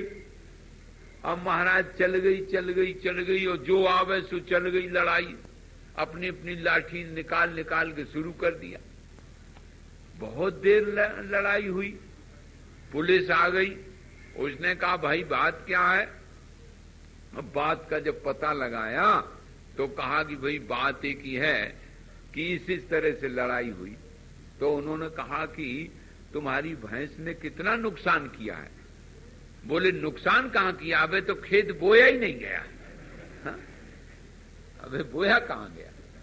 अब बताओ। इसी तरह से झगड़ा होता है ना नारायण। हाँ? एक की खराब चवन्नी थी, अब तो आजकल चवन्नी रही नहीं, तो चल गई। तो बड़ा प्रसन्न हुआ। बोले चल गई, लड़ाई होने लगी। अब महाराज पुलिस तक खबर गई। बोले क्या चल गई? बोले पचुआ चल गई। उससे पूछा क्या चल गई? बोले मेरी तो चवन्नी चल गई। तो कभी कभी व्यर्थ में ही इसी तरह का झगड़ा हो जाता है दुनियादारू में। ये बात बताने के लिए ये दृष्टांत बताया जा रहा है। और सजग होकर के आपको चाहिए कि अहंकार के बस में ना होवे, क्योंकि यही एक अहंकार ही सबको दुख देता है। नारायण अब प्रश्न किया कि उन लोगों का झगड़ा निवृत्त हुआ। राजा ने कहा महाराज भृगु ने क्यों भगवान विष्णु को शाप दे दिया था, जरा ये भी कथा में सुना दो। तो उन्होंने कहा देखो मैं बताऊं, ये भी कारण कुछ न कुछ पड़ जाता है। जैसे प्रहलाद और नारायण का युद्ध अहंकार के बस हो गया, नारायण यही एक कारण पड़ जाता है। कहते पहले की बात है कि देवताओं में और दैत्यों में बड़ा भारी युद्ध हुआ, होता ही रहता है, ये कोई बड़ी बात नहीं है। कभी क्रोध जीता, कभी क्षमा, कभी लोभ जीता, कभी उदारता। आपस में मानसिक वृत्तियों में ये झगड़ा होता रहता है। इसी को समष्टि में देवासुर संग्राम बोलते हैं। पुराणों में जरा सांकेतिक भाषा होती है। पुराण की भाषा 3 होती है। प्रथमा लौकिकी भाषा, परकीया तथा परा, समाधि भाषा तृतीया च, पुराण भाषा त्रिधा स्थिता। तो ये जो कहानियां हैं, दृष्टांत हैं, सिद्धांत को समझाने के लिए, ये तो सिद्धांत को समझाने के लिए है। सिद्धांत इसमें मूल रहता है और वो 4 प्रकार से होता है। घटना, उपदेश, स्तुति, गीत। तो घटनाएं बता के देखो, प्रहलाद और नारायण का युद्ध हो गया, अहंकार के बसवर्ती आपको नहीं होना चाहिए, ये देखो सिद्धांत निकल आया। ऐसे ही विष्णु को शाप मिल गया, अर्थात यदि कोई विष्णु भी गलत काम करेंगे तो उनको भी सूचना मिल जाएगी तुम्हारा अशुभ होगा। ये देव दानव युद्ध हमारी मानसिक वृत्तियों में चलता है। एक का नाम रख दिया दुर्योधन, एक का नाम रख दिया धर्मराज, एक का नाम रख दिया इंद्र, एक का नाम रख दिया नारायण विरोचन, बलि, प्रहलाद। तो देवासुर संग्राम एक बार बहुत घोर हुआ और अंत में सुरैर जिता दैत्या इंद्रेणामित तेजसा। कहते हैं विष्णु भगवान की सहायता से देवता लोग जीत गए। कैसे जीते? जब देवता लोग जीत गए तो नारायण देवता लोग सब, उस समय शुक्राचार्य जी गुरु जी उनके गए थे बाहर, सो वो बड़े दुखी हुए। अब दैत्यों की रक्षा करने के लिए जो महाराज उनकी शुक्राचार्य की जो कारुणिक मुनि, बड़े करुणा के भंडार हैं मुनि, उनकी मां ने कहा कि देखो तुम चिंता मत करो, हम तुम्हारी सहायता करेंगे। तो दैत्य लोग निर्भय हो गए और फिर दोबारा युद्ध में आ गए। जब उसको देखा, उसने अपने तप बल से देवताओं को हराए देना चाहा, तो उसी समय में भगवान ने जाकर के अपने चक्र से उसका सिर काट दिया। अब जब सिर काट दिया और ये शुक्राचार्य जी ने देखा तो बड़े दुखी हुए और दुखी होकर के उन्होंने शाप दिया कि जाओ नारायण, तुम्हें भी मृत्युलोक में आना पड़ेगा। तो इस प्रकार से महाराज ने शाप दिया। तो विष्णु भी तो कभी वराह बनते हैं, कभी मत्स्य बनते हैं, कभी कूर्म बनते हैं। ये चाहे तो ये कहो कि भक्तों के ऊपर कृपा करके आते हैं, और कभी देवताओं की सहायता करने के लिए आते हैं। इस प्रकार से ये प्राय हुआ करता है।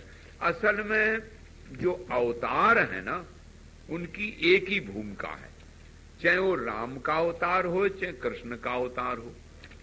और जितने भी अवतार हैं उनकी एक ही भूमिका है, उनको खूब समझ लेना चाहिए।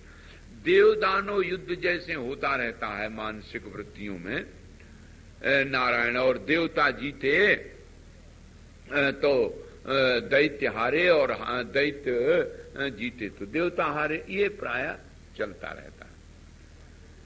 आपने अभी सुना देवासुर संग्राम, जब देवता नारायण हार जाते हैं तो बृहस्पति शुक्राचार्य का वेश बना करके और दैत्यों को उल्टा भाषा सिखाते हैं, जो चारवाक दर्शन हुआ कि अरे ये धर्म कर्म में क्या रखा, ये तो कायर लोगों का काम है। इस तरह से उल्टा बोध कराते हैं। तो शुक्राचार्य जी जो पुरोहित थे, नारायण उन्हीं का रूप धर के बृहस्पति उनके पास गए और दैत्य लोगों से कहा, जब असली शुक्राचार्य आ गए, कि ये तो ठग बन के आए हैं। तो दैत्यों ने शुक्राचार्य का अपमान किया, नहीं नहीं, असली हमारे यही हैं, यही हमारी भाषा बता रहे हैं। तो ये बात जरा समझने की है। ये क्यों ऐसा? तो ये जो संसार है महाराज बड़ा विचित्र है। इसमें अगर कोई ये सिखाने लगे कि नंगे नाचो, भोग से समाधि लग जाएगी, तो ज्यादा आकर्षण होगा, ज्यादा उसमें प्रभाव पड़ेगा, ज्यादा लोग उसमें आ जाएंगे। ये युग का प्रभाव होता है, रजोगुण की प्रवृत्ति होती है। तो रजोगुण की प्रवृत्ति कोई ये न कहा है कि हमारे मौलिक विचार हैं, ये भी पुराणांतर्गत से ही आई है। ये बात नहीं है कि हमने ये सिखाया। रजोगुण तमोगुण की प्रवृत्तियां भी पुराण से ही आई, ऐसे ऐसे द्वारा ऐसा होता है।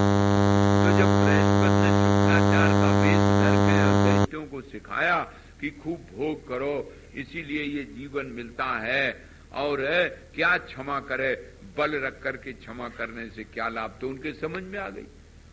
ऐसे आजकल भी ऐसे ही है, जितना भी अधिक से अधिक दंभ करो, मनोरंजन के साधन जुड़ाओ, देखो भीड़ कैसी जमा हो। आप लोग तो हम समझते हैं बड़े धन्यवाद के पात्र हैं, साक्षात भगवान के रूप में आप सबको नमस्कार है। न यहाँ कोई बाजा बज रहा है, न कोई मनोरंजन का साधन है। हम लोगों की रूखी सूखी भाषा होती है ना, व्यास लोगों की कथा में, महात्माओं की कथा में थोड़ा फर्क भी होता है। तो फिर भी आप बड़े प्रेम से श्रवण कर रहे हैं, ये बहुत बड़ी बात है। नहीं तो मनोरंजन का साधन जहां होगा वहां फिर देख लो कैसी पब्लिक जमा होती है। ये रजोगुण का स्वाभाविक कलयुग में प्रभाव होता है। वो बात पुराण में बताई गई कि ये स्वाभाविक है। जब ऐसे कह दोगे कि ज्यादा लोग सम्मति में आ जाएंगे, बड़ी भीड़ हो जाएगी, बड़े जो बहुत भीड़ हो, जो बहुत ज्यादा हो, बोल कहते देखो वहां ऑडियंस बहुत है, जरा देखो कैसी गैदरिंग हुई, देखो देखो क्या है। जहां इसी का नाम कलयुग है। भाई घी की दुकानें तो बहुत कम होती हैं और डालडा के तो 3 बहुत दिखाई देते हैं।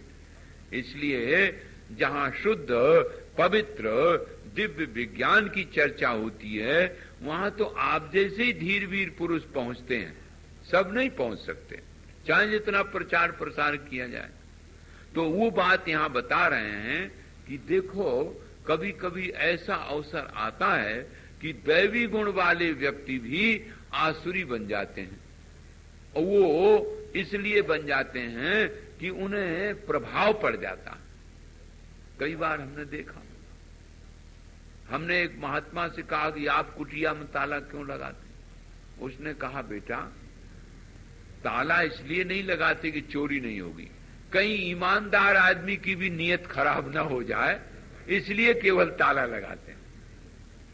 ताला चोरों के लिए क्या हो, तो झट तोड़ देते महाराज, उनको क्या लगता। ताला लगाने का प्रयोजन सिर्फ कहीं ईमानदार आदमी की भी नीयत खराब न हो जाए, इसलिए ताला लगाया जाता है। तो दैवी गुण वाले व्यक्ति भी, भक्त पूजन करने आराधना करने वाले भी कभी कभी जो अरे इतने दिन क्या बताएं अनुष्ठान करते हो गए, कोई सफलता नहीं मिली, छोड़ो जी। हनुमान जी, अगर लड़का कोई फेल हो गया, हनुमान जी को फेंक दिया, हनुमान चालीसा गंगा जी में हो गया। अब वो ये तो देखते नहीं है कि हमारा अशुभ तो है 10 किलो और मंगलाचरण किया है 2 किलो, तो 2 किलो 10 किलो का कैसे सामना करे। अगर जितना अशुभ है उतने अनुसार अगर शुभ मंगलाचरण तुम्हारा हो जाएगा तो कार्य सिद्ध हो जाएगा। नारायण तो इस प्रकार से वर्णन करते हैं। अब हम आपको ये निवेदन करें कि अवतार की भूमिका क्या है। तो सब अवतार, चाहे राम का चाहे कृष्ण का, भूमिका ये है कि जब दैत्य बहुत प्रबल हो जाते हैं तो ये पृथ्वी दुखी होती है। आक्रांता भुवि भारेण, दैत्यों के भार से दुखी होती पृथ्वी। दैत्यानीक शतायुतैहि आक्रांता भूरि भारेण, बहुत वजन हो जाता है पृथ्वी पर। नाना प्रकार के अत्याचार दुराचार जब होते हैं ना, तो पृथ्वी दुखी होती है और अपने पिता ब्रह्मा जी के पास जाती है। ब्रह्मा जी संपूर्ण देवताओं से मिलकर के क्षीर सागर में स्तवन करते हैं और स्तवन करने से भगवान आकाशवाणी करते हैं कि हम प्रकट हो गएंगे। ये बात सब अवतारों में है, इसको समझ लो। गौ शब्द के 4 अर्थ होते हैं। गौ माने धरती, गाय और बुद्धि, इंद्री, वृत्तियां, इतने अर्थ गौ शब्द के होते हैं। हमारे जीवन में भी जब बहुत आसुरी वृत्तियां, काम भी, क्रोध भी, लोभ भी, खाना पीना भी जब बहुत खराब हो जाता है तो हमारी बुद्धि भी कभी कभी दुखी होती है। होश आ जाए अगर जीवन में, तो हमने देखा ये शराबी लोग भी कभी कभी बड़ी होश में आके बातें करते हैं। क्या बताएं, बड़ी गलती चीज है और ऐसा नहीं करना चाहिए, ऐसे बोलते हैं। माने गुणों का परिवर्तन तो होता ही रहता है, कभी कभी सत्वगुण भी तो आ जाता है। तो वो जो बुद्धि जब दुखी होती है कि राम राम पश्चाताप करती, राम राम ऐसा नहीं करना चाहिए था और हम ये कर गए, तो नारायण उस दुख से भर के वो फिर अपने गुरुजनों के पास जाती है, जो अपने से बड़े हैं, जिनके प्रति श्रद्धा है, वहां जाकर के ये बात बोला। तो संपूर्ण इंद्रियां, मन और बुद्धि सब लोग मिल करके रजोगुण तमोगुण को छोड़ करके सत्य गुण में आते हैं। इसी का नाम क्षीर सागर है। 24 घंटे में आपने ये अनुभव किया होगा, हमेशा रजोगुण नहीं होता है और ना हमेशा तमोगुण होगा। नींद ही थोड़ी हमेशा बनी रहेगी या क्रोध ही बना रहेगा, बल्कि क्षमा तो हमेशा रह सकती है, क्रोध बहुत देर तक नहीं रह सकता। और जब चाहो तो क्रोध नहीं कर सकते। हम आपसे कहेंगे जरा हम पर क्रोध करो तो आप नहीं कर पाएंगे, हाँ, लेकिन क्षमा तो कर ही रहे। तो नारायण ये बात बड़े समझदारी की है कि ये जो बुद्धि है कभी कभी सत्वगुण में उपस्थित होती। तो संपूर्ण इंद्रियां, बुद्धि और मन सब मिलकर के जब सात्विक होते हैं ना, तो भगवान की प्रार्थना करते हैं। स्तुति माने स्तवनम स्तुते, जो अपने भाव विचार व्यक्त किए जाते हैं उसको स्तुति कहते हैं। और दूसरे के लिखे हुए विचार जब पढ़े जाते हैं, बोले जाते हैं, तो उसको स्तोत्र कहते हैं। स्तुते अनेन स्तोत्रम, ये कर्ण में प्रत्यय है और वहां प्रथमा में प्रत्यय, कर्ता में। और प्रार्थना माने भगवान से जो कुछ मिला है उसका हृदय से कृतज्ञ होवे, इसका नाम प्रार्थना। तो जब अपने ही दोषों से ऊब के और बुद्धि सत्य गुण में उपस्थित होकर के संपूर्ण इंद्रियां, मन समाहित सात्व गुण में जाते हैं तो प्रार्थना होती। प्रार्थना, मुझको इतना ही क्या कम है मुझको, सब लोग बोलो भाई, और अर्थ भी समझ के बोलना। मुझको इतना ही क्या कम है, मुझको जो इतना अयोग्य हो कर भी, जो इतना आ जाता हूँ द्वार तुम्हारे, आ जा जो न कहीं भी पा सकता था, जो न पा जाता हूँ द्वार तुम्हारे, पा जा। यद्यपि मैं सब विध मलिन हूँ, यद्यपि यहाँ न कुछ साधन संयम है, यहाँ न मुझको इतना ही क्या कम है, मुझको देव मिल गए इस जीवन में, देव मिल पाप हमारे रह न सकेंगे, पाप तेरी कृपा दृष्टि से ही अब तेरी भवसागर में बह न सकेंगे, भवसागर क्योंकि तुम ही हो पति तो धारक, क्योंकि तुम प्रेम तुम्हारा सुंदरतम है, प्रेम तुम्हारा मुझको इतना ही क्या कम है, मुझको। तो ऐसे जब इंद्रियां मन बुद्धि सत्व गुण में उपस्थित होती है तो शांत भाव से प्रार्थना होती है। आप लोग अनुभव करते हो, चाहे जितने उद्विग्न हो, कभी कभी 24 घंटे में एक बार शांत चित्त अपने आप सत्वगुण आता है। प्रार्थना हुई तो आकाशवाणी हुई, आकाशवाणी हुई कि भाई हम वसुदेव के घर में जन्म लेवेंगे अथवा दशरथ के घर में। हर अवतार में यही कथा है, वसुदेव के घर में हम जन्म लेवेंगे, आप लोग निश्चिंत हो जाओ। लेकिन ये आकाशवाणी केवल ब्रह्मा जी ने सुनी। बोले क्यों? का गिरम समाधौ गगने समीरता निशम वेधास्त्रिदशानुवाचः। भीतर से आकाशवाणी होती है, आप लोग ये न मानना। कोई भी काम आप करने चलते हैं ना, एक बार तो आती ये करना चाहिए नहीं करना चाहिए। लेकिन भैया मनीराम प्रबल होते हैं, आप उनकी सुनो ही ना भीतर की बात, तो कोई क्या करे।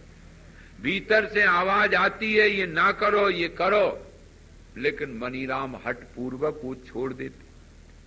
तो इसलिए बताया, और सबने नहीं सुनी, केवल ये बात ब्रह्मा जी ने सुनी, क्योंकि वो समाहित चित्त थे। अब हम बोल रहे हैं ना, तो क्या सब सुन रहे हैं? जो सुनने आया वही न सुन रहा है। देखो ये बात मजबूत पकड़ लो, समझाने वाला सुनाने वाला समर्थ नहीं होता है, यदि सुनने वाला समझने वाला न समझना चाहे। नहीं तो घनघोर युद्ध में अर्जुन समझ गए और एकांत में धृतराष्ट्र नहीं समझ पाए।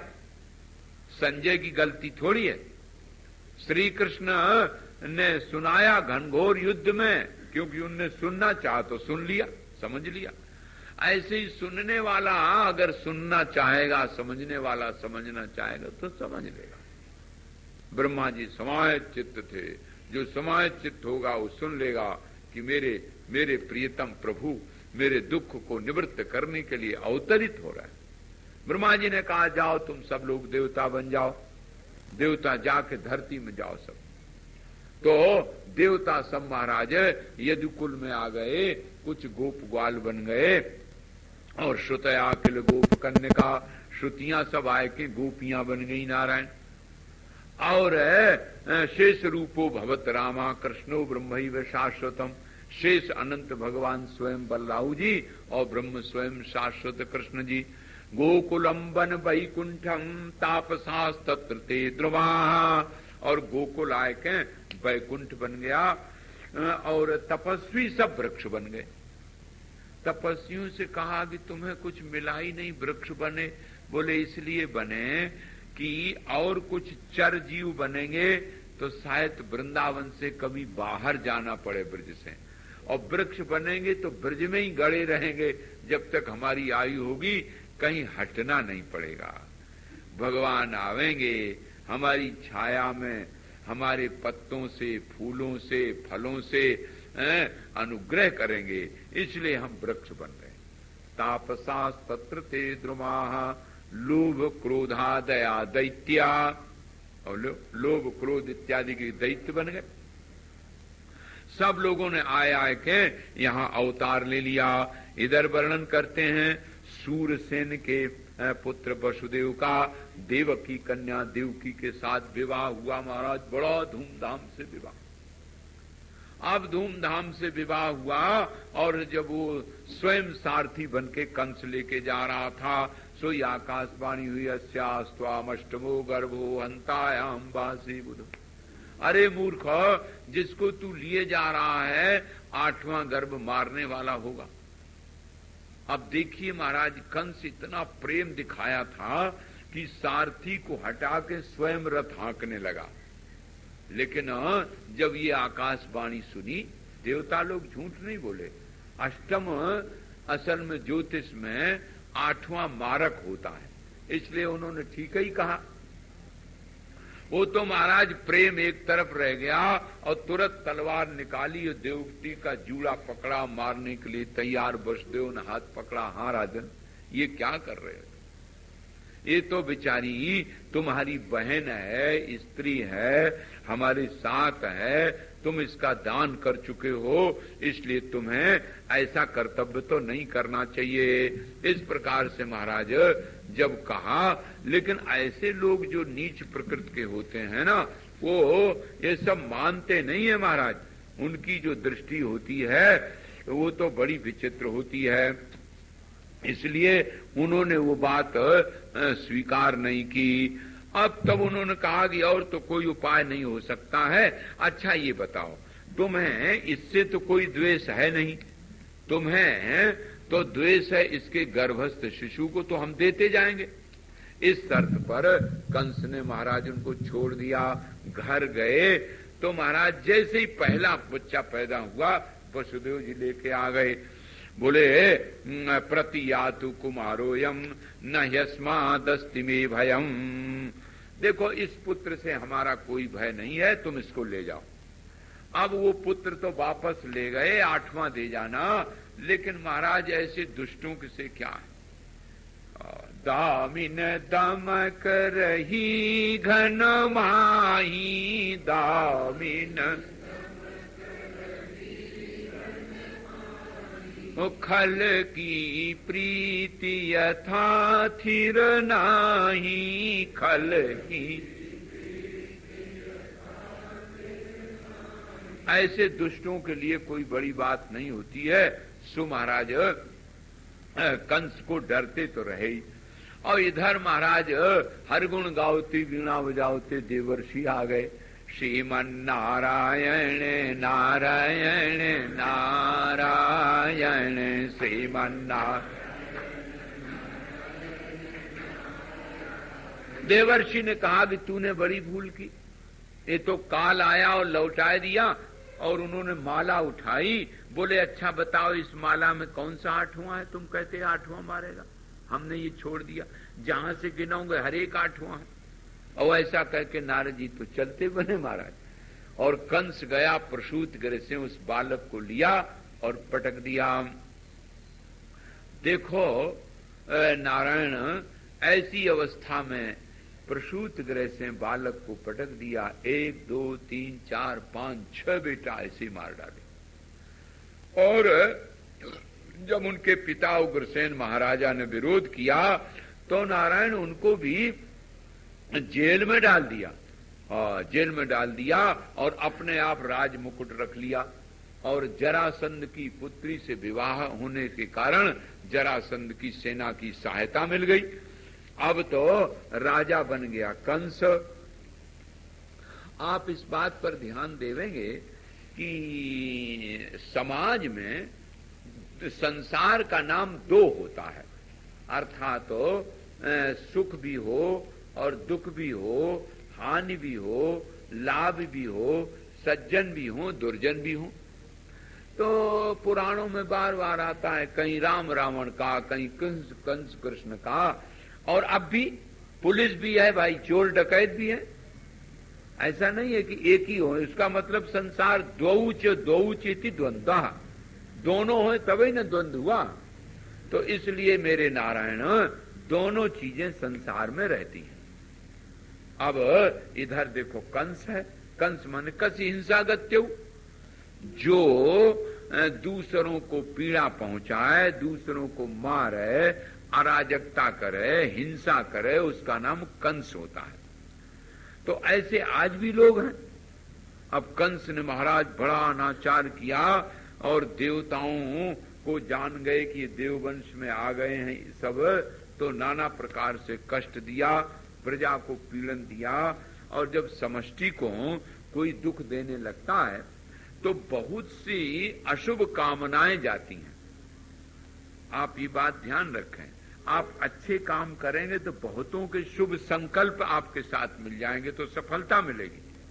और जब आप अशुभ कर्म करेंगे तो बहुत लोगों के अशुभ संकल्प आपके साथ हो जाते हैं।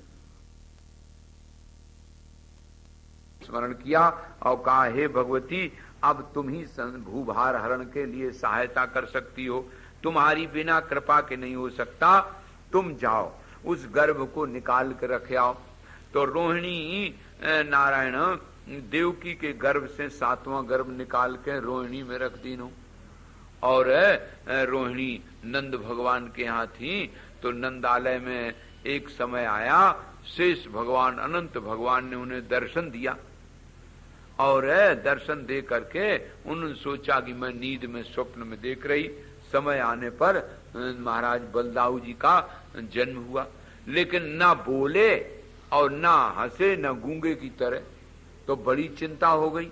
उस चिंता को देख करके बड़े बड़े महात्माओं ने कहा कि नंद के जब नंद नंदन होए तब महाराज जी बोलेगा, नहीं तो बोलेगा नहीं बेटा।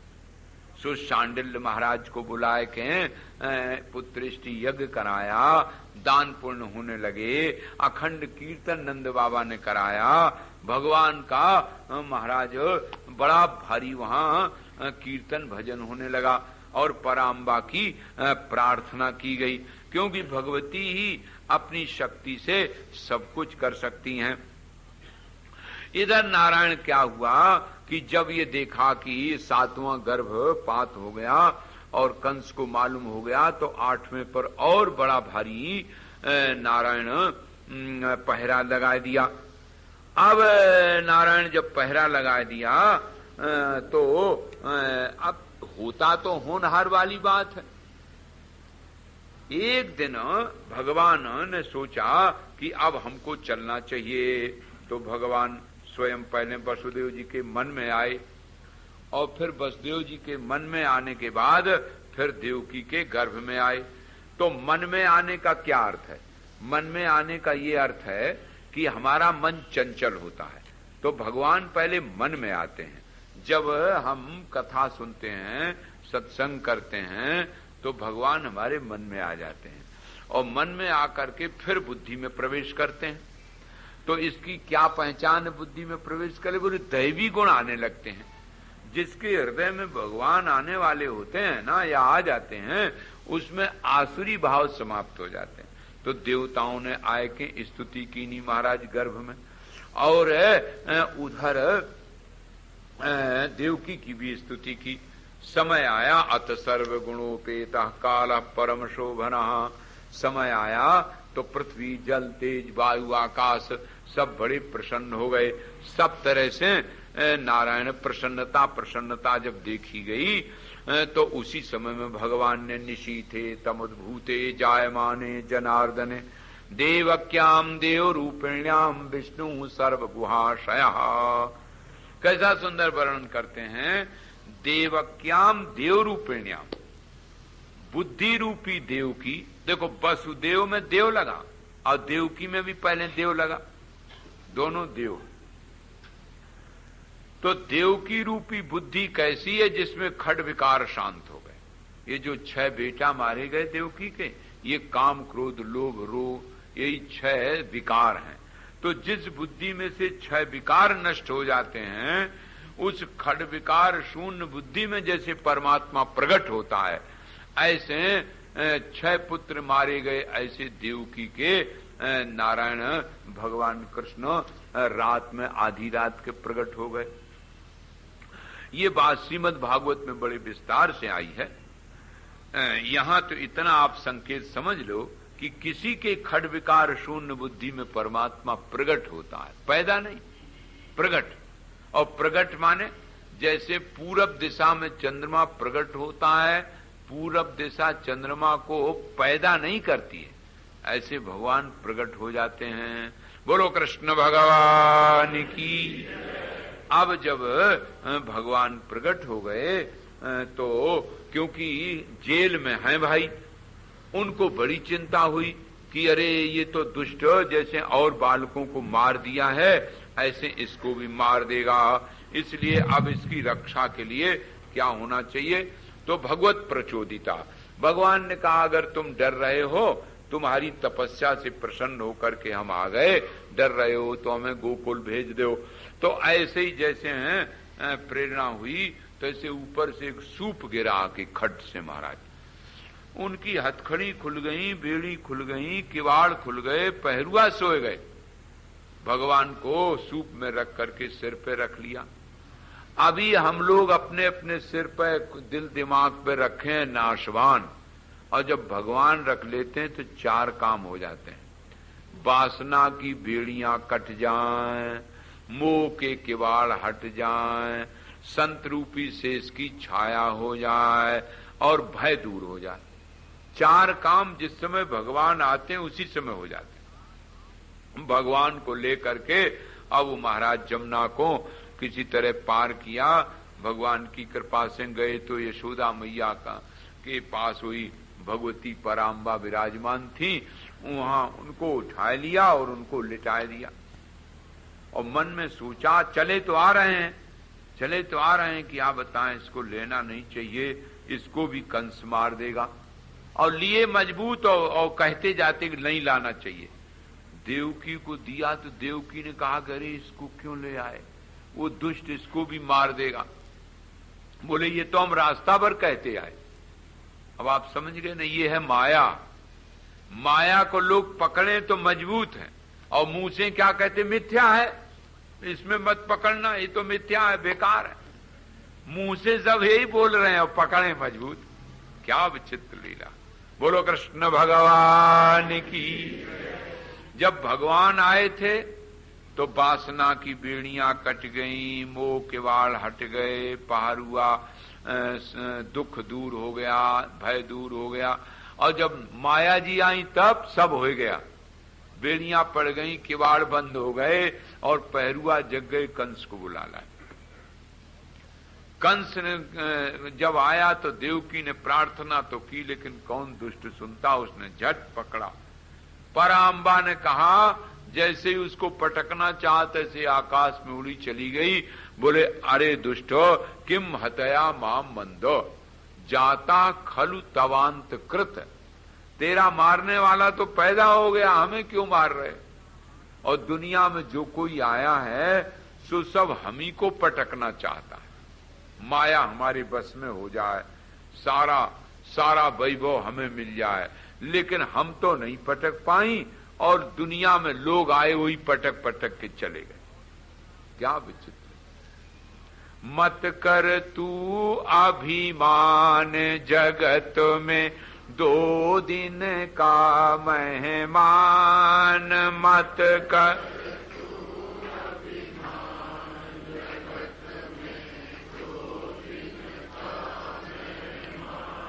2 दिन का मेहमान जगत में, 2 दिन का मेहमान, 2 दिन का मेहमान जगत में, 2 दिन का मेहमान। मत कर तू अभिमान जगत में, 2 दिन का मेहमान मत कर।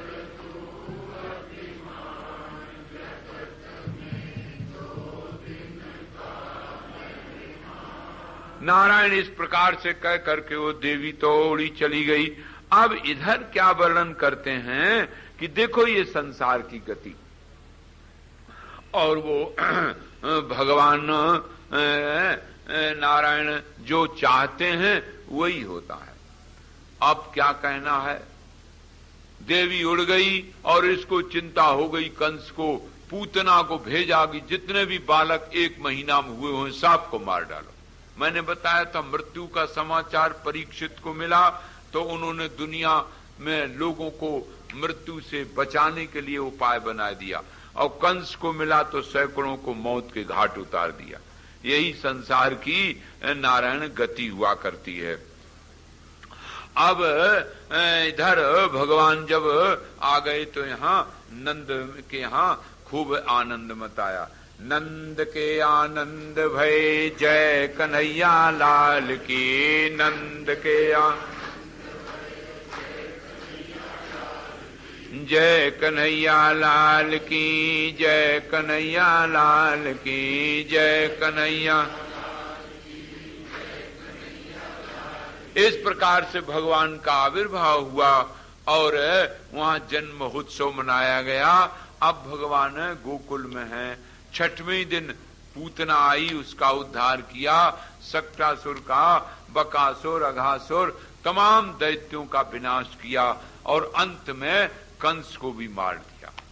तो भगवान जब धरती पर आते हैं तो इस प्रकार से भूमि भार दूर करने के लिए आते हैं। भगवान श्याम सुंदर श्री कृष्ण ने जब कंस मार दिया तो ये न समझो अभी तो रोज जानलेवा हमला होते रहे। अब जब कंस मर गया तब उनकी कंस की दोनों पत्नियां जरासंध के पास पहुंच गईं और जरासंध ने 17 बार मथुरा पर आक्रमण किया। भगवान ने 2 रथ तैयार किए, उसको परास्त किया, द्वारकापुरी समुद्र के बीच में बसाए दी महाराज, और 16,008 विवाह किए, अर्थात अष्टधा प्रकृति और 16,000 उपासना कांड की ऋचाएं। इन्होंने तपस्या की थी, इसलिए तप बल से इनको अपनी रानी बनाया और अष्टधा प्रकृति ये पटरानी बनी। और सबके महाराज बेटा हुए, हर एक के 10-10 बेटा हुए, और फिर उनके 10-10 बेटा हुए। 3,88,00,000 तो अकेले अध्यापक थे द्वारकापुरी में। अब आप लगा लो, आप लोग तो किसी किसी के 2-4 पत्नी होंगी ज्यादा से ज्यादा। भगवान का तो रजिस्टर देखो कितना लंबा चौड़ा। तो देखिए जीवन की कला भगवान ने कैसे सिखाई। दुष्टों का दलन किया, पृथ्वी का भार दूर किया, लोगों को ये सिखाया कि देखो हमारे एक दिन भी ऐसा नहीं बीता जो जानलेवा हमला न हो, लेकिन मेरी मुस्कान में कभी थकान नहीं आई। द्वारकापुरी में ऐसे बड़े परिवार के साथ रहे और अंत में आप सबको मालूम है ब्राह्मण के शाप से सारा का सारा वंश जैसे आया था वैसे ही चला गया, ज्यों की त्यों धर दीन्ही चदरिया। तो वो जो प्रश्न किया गया था कि भगवान तो अविद्या और काम कर्म प्रारब्ध से नहीं आते, लेकिन फिर भी दुनिया में आकर के वो भी ये बात दिखाते हैं कि हम भी परिस्थितियां यदि नहीं मानेंगे तो दैवी विधान नहीं रहेगा। सारा का सारा वंश ब्राह्मणों के शाप से नष्ट हो गया और भगवान पीपल के नीचे बड़े शांत भाव से बैठे थे। जरा नाम का बहलिया आया और वही जो ब्राह्मणों के सांप से मुसल हुआ था उसकी कीली लग गई। तो महात्मा कहते हैं कि बाली को मारा था तो भगवान ने सोचा चलो ये भी बदला पट जाए, तो उसको तुरंत वैकुंठ भेज दिया और दारुक से कहा कि तुम जाओ, जो रानियां बच गई हैं उनको अर्जुन के साथ ले जाओ। तो भगवान तो इंद्रादि देवताओं के साथ अपने धाम चले गए और उनको जब अर्जुन लिए जा रहा था तो कोल भीलों ने रास्ता में लूट लिया। तो धर्मराज युधिष्ठिर ने पूछा कि भाई तुम क्यों दुखी हो? तो बोले मैं उन रानियों की रक्षा नहीं कर सका, मुझे ये दुख है। और कहा गांडीव कहां गया था? अर्जुन ने कहा तद वही धनु तैशवा सरथो हयास्ते सोहम रथीन्द्र पतयो यतया नमंती। बोले महाराज वही धनुष बना रहा, वही मैं बना रहा, लेकिन भगवान के चले जाने पर मैं उनकी रक्षा नहीं कर सका। इसका कितना बड़ा उपदेश आपको मिल सकता है जीवन में कि देखो भाई, अभिमान नहीं करना चाहिए, सब कुछ भगवान की कृपा से होता है। आप लोग ये कहें कि हमने ये किया, हमने ये किया, ऐसा नहीं है।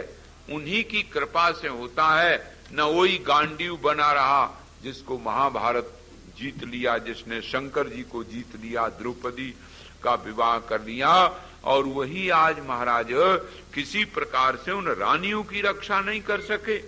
इसका तो अर्थ यही हुआ कि वास्तव में हमारे जीवन में परमात्म शक्ति, वही शक्ति ही सब कुछ करती रहती है। हम अभिमान में आकर के अपने को आगे बढ़ा लेते हैं। तो पराम्बा की करुणा, पराम्बा की कृपा ही सब कुछ होती है। व्यास जी कहते हैं इन्हीं भगवान ने स्वयं अपने आप उस पराम्बा की आराधना की थी और उपमन्यु से जाए के नारायण दीक्षा ली बकायदे। शंकर जी के भक्त हैं उपमन्यु, और उनसे दीक्षा लेकर के आराधना की भगवान कैलाशपति की। शंकर बाबा प्रसन्न हुए, तब नारायण उनके रुक्मिणी के पुत्र हुआ था। तो जब भगवान भी आकर के दुनिया में सुख दुख देखते हैं, आराधना करते हैं। पहले आपने सुना था विष्णु भगवान ने यज्ञ किया, देवी का यज्ञ किया है, तो हमें भी यही करना चाहिए। तदा माया विना विना भूतम जडम स्यादेवं नित्यशः तस्मात् कारुण्यमाश्रित जगत जीवादिकं चयत करोति सततम देवी प्रेरत्यनिशम च तत्।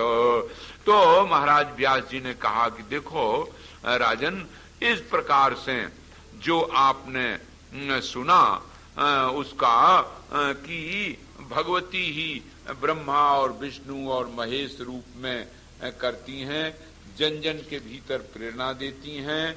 अवतार भी उन्हीं की कृपा से, उन्हीं की इच्छा से होता है, नहीं तो वो अखंड अनंत अपरिच्छिन्न ब्रह्म बिना शक्ति के कैसे अवतार लेवे।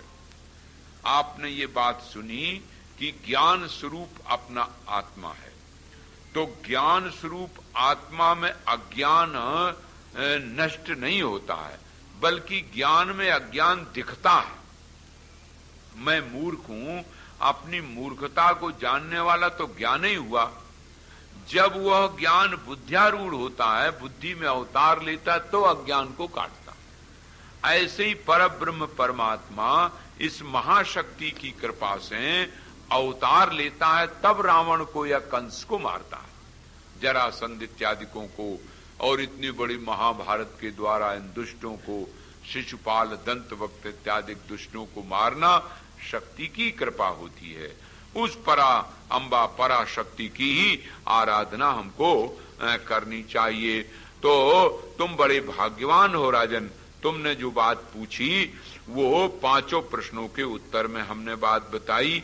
जब जैसी उसकी इच्छा होती है, उसकी प्रेरणा होती है, तब तैसे मनुष्य कर्म में प्रवृत्त हो जाता है।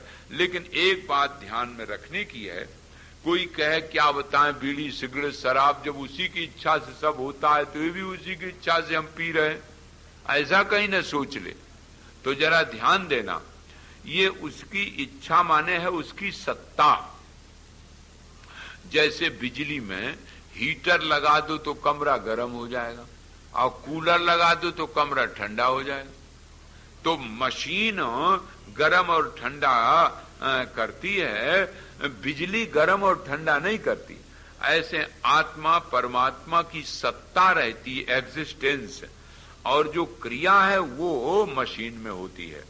तो तुम्हारी जो मशीन है ना, अंतःकरण की वृत्ति, ये तुम्हारे कर्मों से है। तो न जाने कितने कितने जन्म जन्मांतर से जो तुम्हारे कर्म हैं, संस्कार हैं, वासनाएं हैं, उन वासनाओं संस्कारों के अनुसार इच्छाएं चलती हैं। अच्छे संस्कार, अच्छे गुण हैं तो नारायण आपको सत्गुण रहेगा, आपका मन भगवान में लगेगा, धर्म में लगेगा। रजोगुण है तो प्रवृत्ति काम की होगी, तमोगुण है तो क्रोध की होगी। ये प्रवृत्तियां तो आपके निजी गुणों और संस्कारों के अनुसार होती हैं। ये कहीं बहाना न कर लो कि भगवान की इच्छा ही से हम जुआ खेल रहे हैं, ताश खेल रहे हैं तो हम क्या करें। भगवान की इच्छा नहीं, भगवान की सत्ता है, सूर्य की सत्ता है, सूर्य का प्रकाश है। चाहे आप जुआ खेलो और चाहे आप भागवत पढ़ो, सूर्य भगवान किसी को मना नहीं करते, लेकिन आपके कर्म के साक्षी तो रहते हैं कि अगर तुम ये कर्म करोगे तो बेटा ये फल मिलेगा, ये कर्म करोगे तो ये मिलेगा। तो कर्म के साक्षी भगवान सूर्य जैसे निष्पक्ष होकर के प्रकाश देना जानते हैं, ऐसे परमात्मा सत्ता देना जानता है, क्रिया में सत्ता देते हैं। क्रिया तुम्हारी मशीन अंतःकरण करता।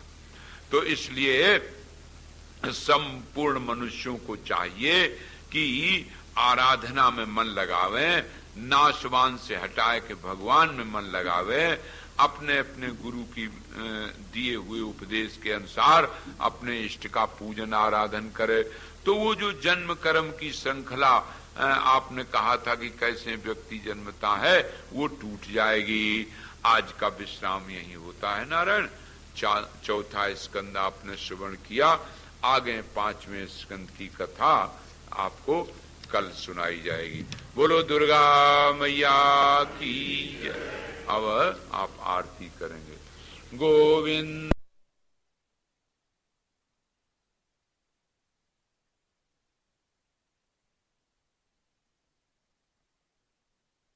जय जय गोपाल, जय जय गोविंद हारी अस।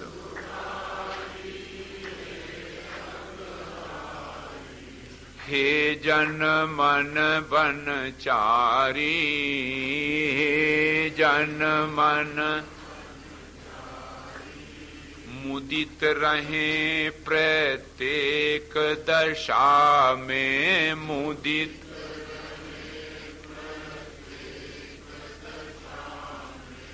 तोस सुधारस पावे, तोस जगत भोग के चाक चेक में, जगत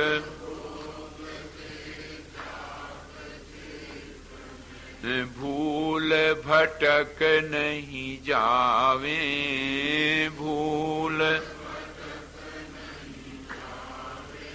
करे निरंतर ध्यान आपका करे,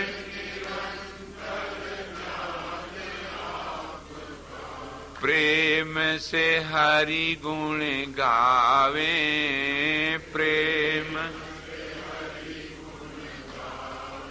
सेवा भाव समर्पित होकर, प्रेम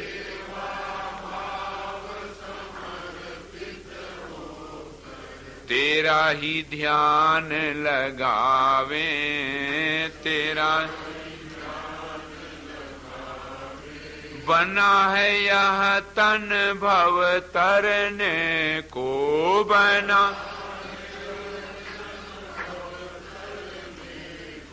बूढ़त है मझधारा, बूढ़त है कीजय कृपा सफल हो जीवन कीजय दीजय तनिक सहारा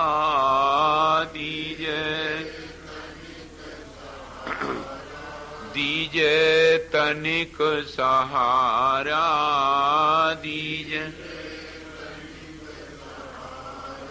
हे अगहारी हे असुरारी